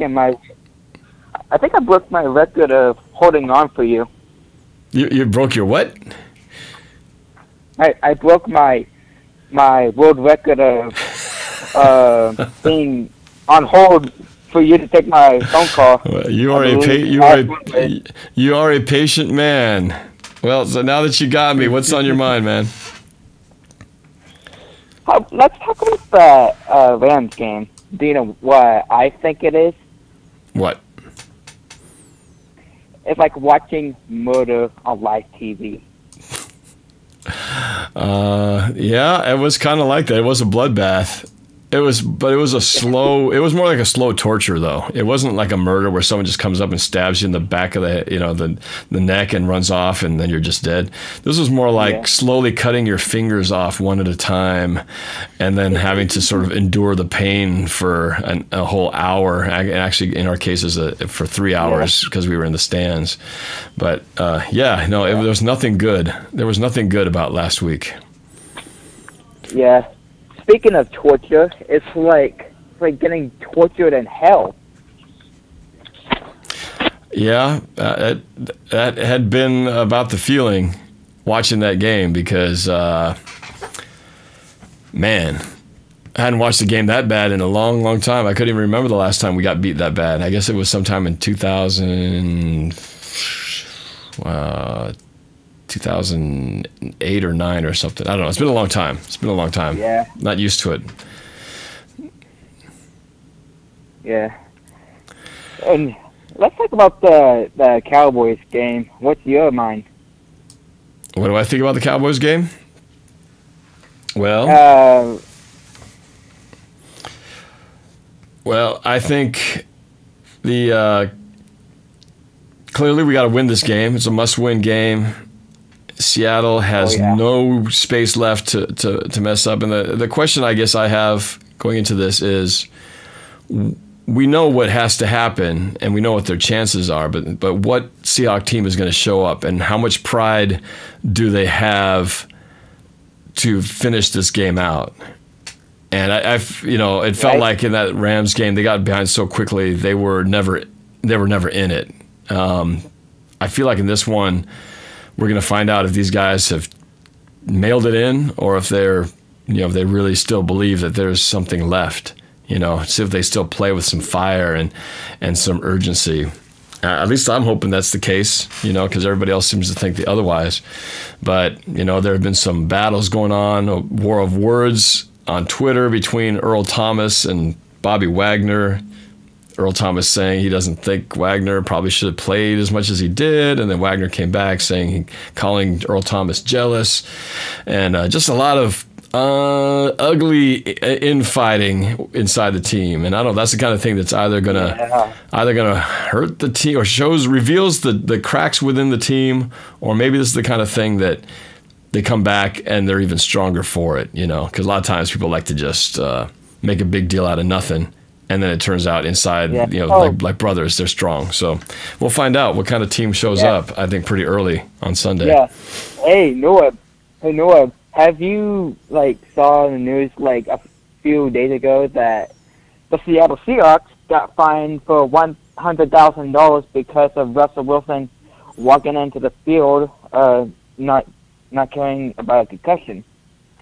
I just did see that announcement. It's kind of funny because I was wondering what had happened, because there was a big story about that after that Cardinals game, and that's a few weeks ago now, and I kept wondering, whatever came of the investigation, they were supposed to do an investigation, and now did they just forget, or what happened? And there it is, $100,000 fine for Russell Wilson not going through the proper medical evaluation and concussion evaluation before going back in the game. I call that some bull crap, man. Well, I think. Well, the way I look at it is, it's in the scope of things, it's not a big deal, because $100,000 to a team that's owned by Paul Allen. What's $100,000 to Paul Allen? I was like, oh, hold on a second. Let me check my wallet real quick. Here you go. Let's just take care of that and be on with it. If Russell Wilson had, and it turned out he was cleared, so he didn't have a concussion, so maybe that's why they didn't go as hard as they could have. They could have actually fined him for more, just to make it a more stiffer penalty, but I think maybe the fact that he wasn't concussed, they went sort of a little bit easier on him, on the team. But I think Russell realized that if he went out and got under that tent, he probably would have been out several plays, or maybe even a good chunk of the game. They might have sent him back to the locker room to have all kinds of tests done, and he probably felt like if he went out and they'd lose that game, and he probably felt like, even though he said he was following what he thought was the right, doing all the right things, I'm sure he also knew that if he left that game, we'd probably lose. So I like the fact that he stayed in. Granted, I'm not paying the $100,000, so I'm going to, of course, say, yeah, go ahead and break the rule. I don't care. But I think it's pretty funny how he went under the tent. They closed the thing, and he was like, get that tent out of here. Keep me out of that tent. I'm going in there. I'm not going inside that horror show. I'm going back into the game. I thought it was pretty funny. But I just know why it took him so long to make that decision, because that was like 5 weeks ago or whatever it was, and I think they could have figured out what happened, and we figured it out in 10 seconds in a review, so in a replay. So I don't know why it took us so long to come up with that decision, but $100,000 out of Paul Allen's pocket, I think he can afford it. Pretty sure. He'll be all right. Oh, hey, Noah, did you hear something very awesome? What's that? I found out a few days ago that my other sister, Elaine, my second oldest sister, is 2 months pregnant, along with my sister, Megan. Oh, I didn't even know you had another sister. I thought you only had the one. Oh, well, congratulations to her. Megan's my oldest sister. Elaine's my second oldest sister. Maggie is my youngest sister. Oh, okay. All right. I gotcha. Well, that's awesome. Congratulations. So you're gonna be an uncle twice. I'm gonna be an uncle around 4 times. The first time is with my twin nephews. The second, my little nephew that was born to Elaine. And so you're already an uncle. Oh wow! Yeah, Christmas is gonna start getting expensive for you. You start coming up with all those Christmas presents for all those little nephews running around. And Noah, to be honest, I do not know if I'm actually coming to the tailgate party in Seattle for New Year's Eve, because Megan is struggling with money. Money's really tight for her and for her boyfriend Tim, and they are still trying to find a house. But it could be a surprise. But to be honest, I kind of do need some prayers that we will come back, dude. Well, you let me know what happens. If you make it out there, I'll find you before the Cardinals game. And yeah. we'll Oh, meet up. Norb, did you get my text about kind of making a short film if it's ever possible? Kinda. Well, we could definitely do a video like last time. Doing a production like a Rivals or something like that. Those things take a lot of time, and unfortunately, before a game, that's a little bit tough to do. But we can do something, get a little bit more clever, on with a few minutes of when we get together and throw the video camera on. So we can come up with something. Yeah. Yeah, Rivals are tough to do. They take like a whole day. So, but we'll do a video for sure. We'll do a video. We'll definitely get the camera on and get something going on. So. Yeah. And a few more things. When are you available next week? When am I available next week? Is that what you're asking? Yeah, kind of away.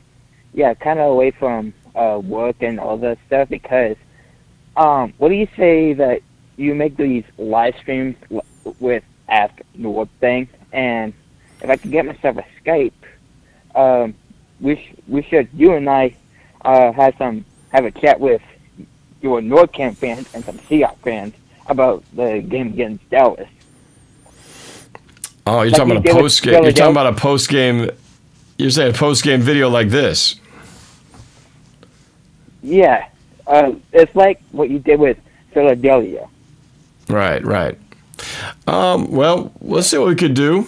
And in fact, that might be something I have to maybe I could try to arrange where I Skype in a few calls in, kind of like what we're doing now, except it's Skype action. We could see if that's workable. Usually I try to, if I have a guest, that's kind of a unique situation, but usually I try to just do the calls. But, there's a possibility we could do that if we get Skype going on the phone. Yeah, that's what I meant. It's, I pretend that I'm Philadelphia like the last time, and yes, you're NorbCam.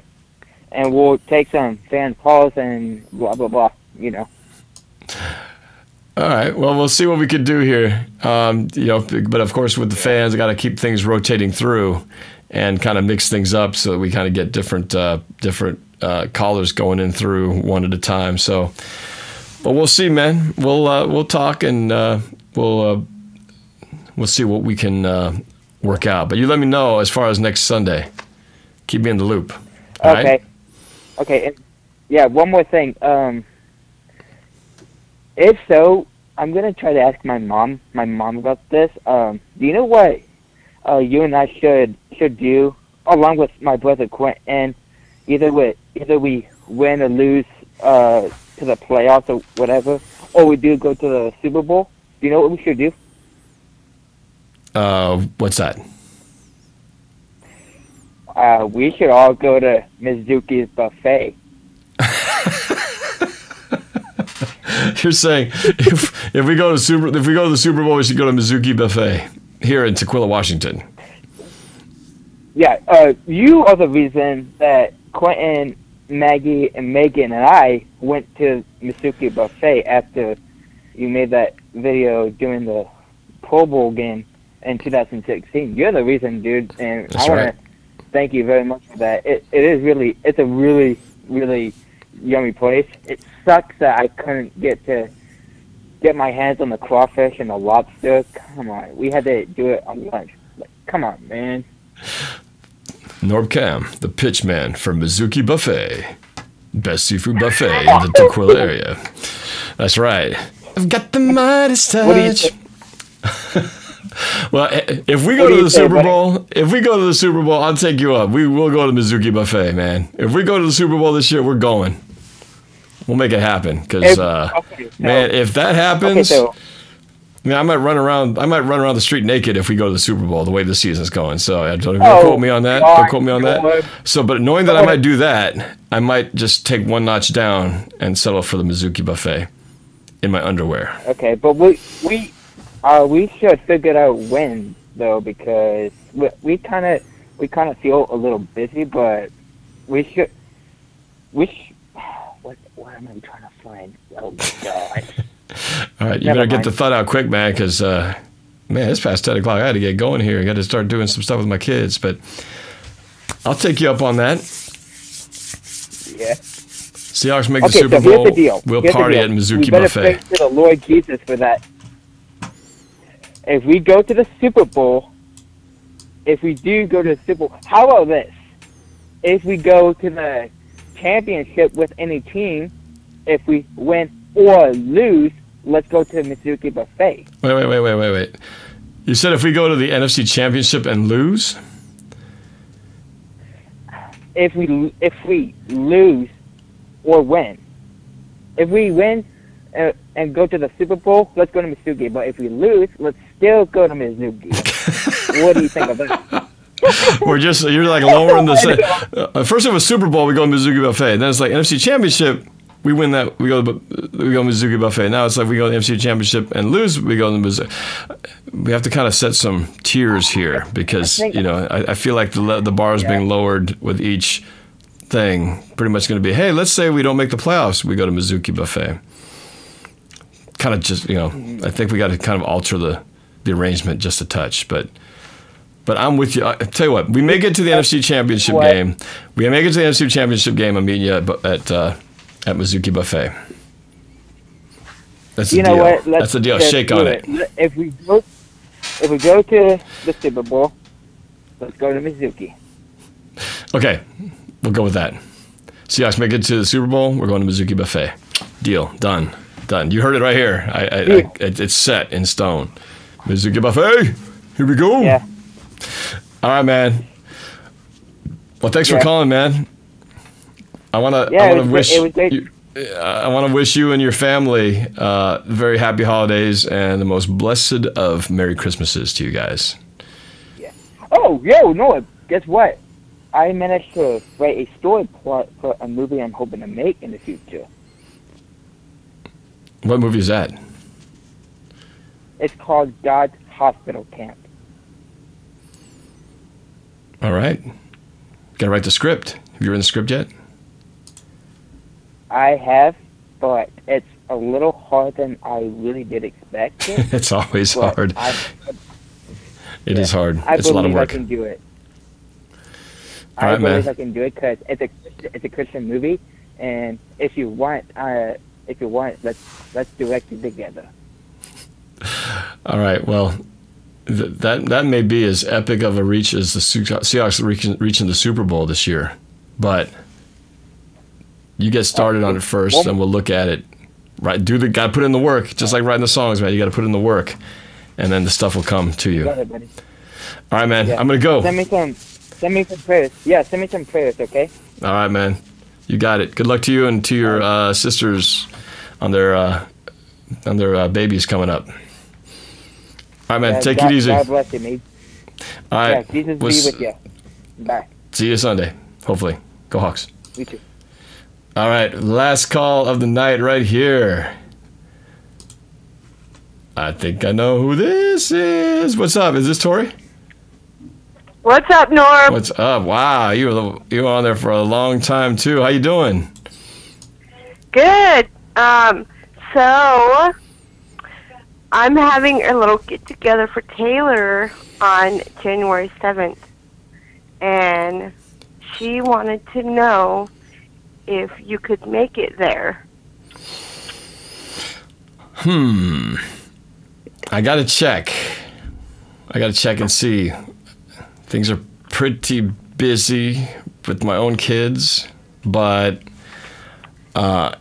if I can't, I would at least sing her a special song and send her a video if I can't make it. Yeah, it's a little birthday party for her. Yeah. From 1:30 to 3:30 in Auburn at Musgrove Park. Okay. So. All right. We'll see what I can do. In the very least, I would do that. Special birthday song for her if I can't make it. So are you going to be there on Sunday? Okay, cool. You're going to go Sunday, right? Yeah. Cool. Are you going to go with Corey? Is Corey going to be wearing his Seahawks onesie pajamas again? I expect he will be because those are he won those Rams tickets. Of course, the game didn't turn out so good, but he did win the tickets wearing those Seahawks onesie pajamas. So I would expect that would be the case. But Hello? yeah, it'll be you two. It'll be you two again, Taylor, right? do you want to say hi? Yeah. Hold on. Say hi. Oh, hello, Taylor. Is this Taylor? Hello, Taylor. She's a huge fan of you. Oh, she sounds like a little cutie pie. How old is she? She's gonna be 5. Yeah, she'll be 5.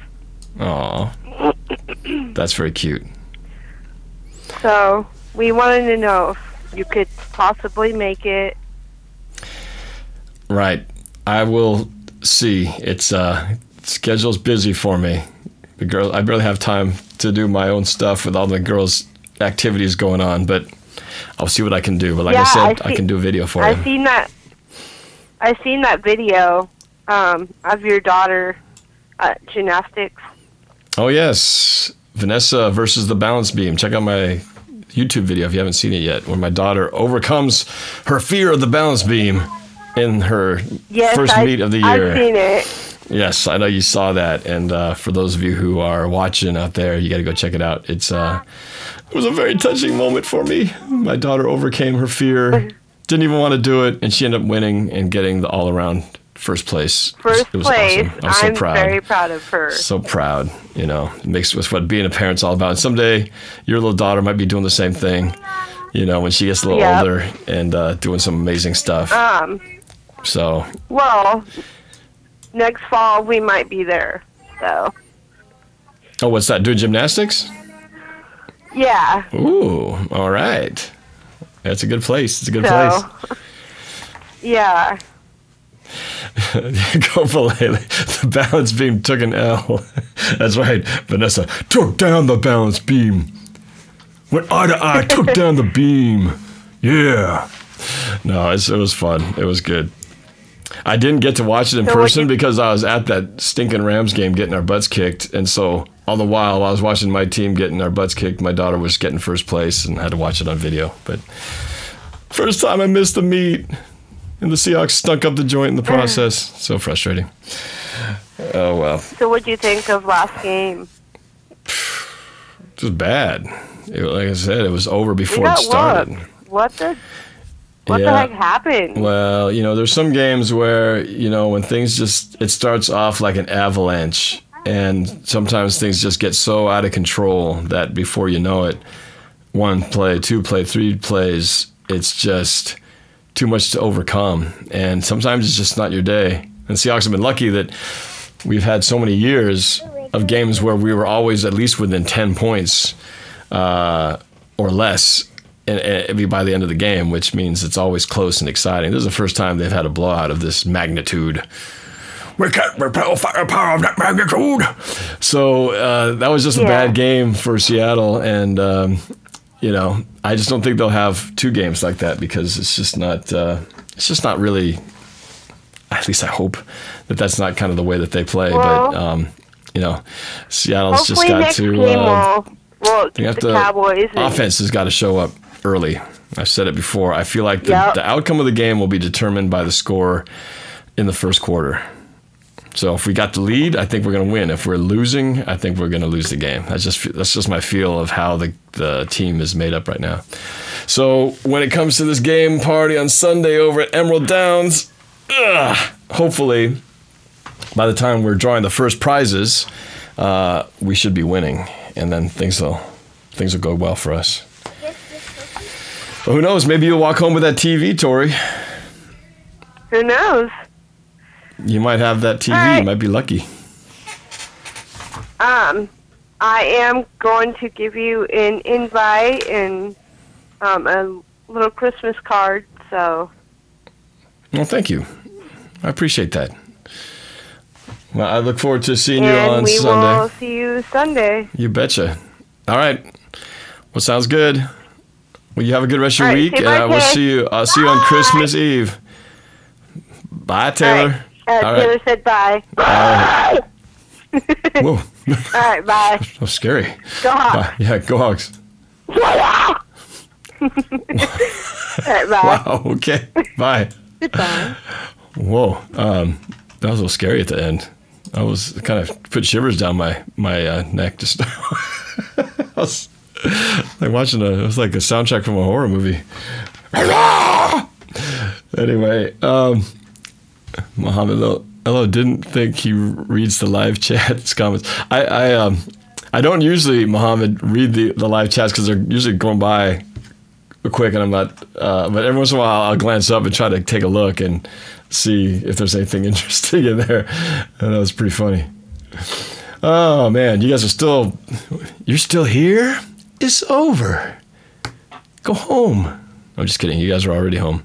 Now I'm just kind of, sort of dehydrated and somewhat delirious at this point. And I'm just talking because there's nobody on the phone anymore. Anyway, thanks for tuning in, you guys. Wherever you guys are watching from, I'm gonna do a few shout outs like Squid Zombie, SLC Seahawk, Copa Lele, always there. But I gotta go. I gotta wrap this up. So let's go beat Dallas, and let's get this thing done. All right. Thanks for watching. Don't forget to subscribe, and we'll talk to you guys soon. Hopefully with some good cheer on Christmas. So for all of you, happy holidays, Merry Christmas. And we'll talk after Christmas, hopefully with a Seahawk victory under the tree. All right, take care and go Hawks.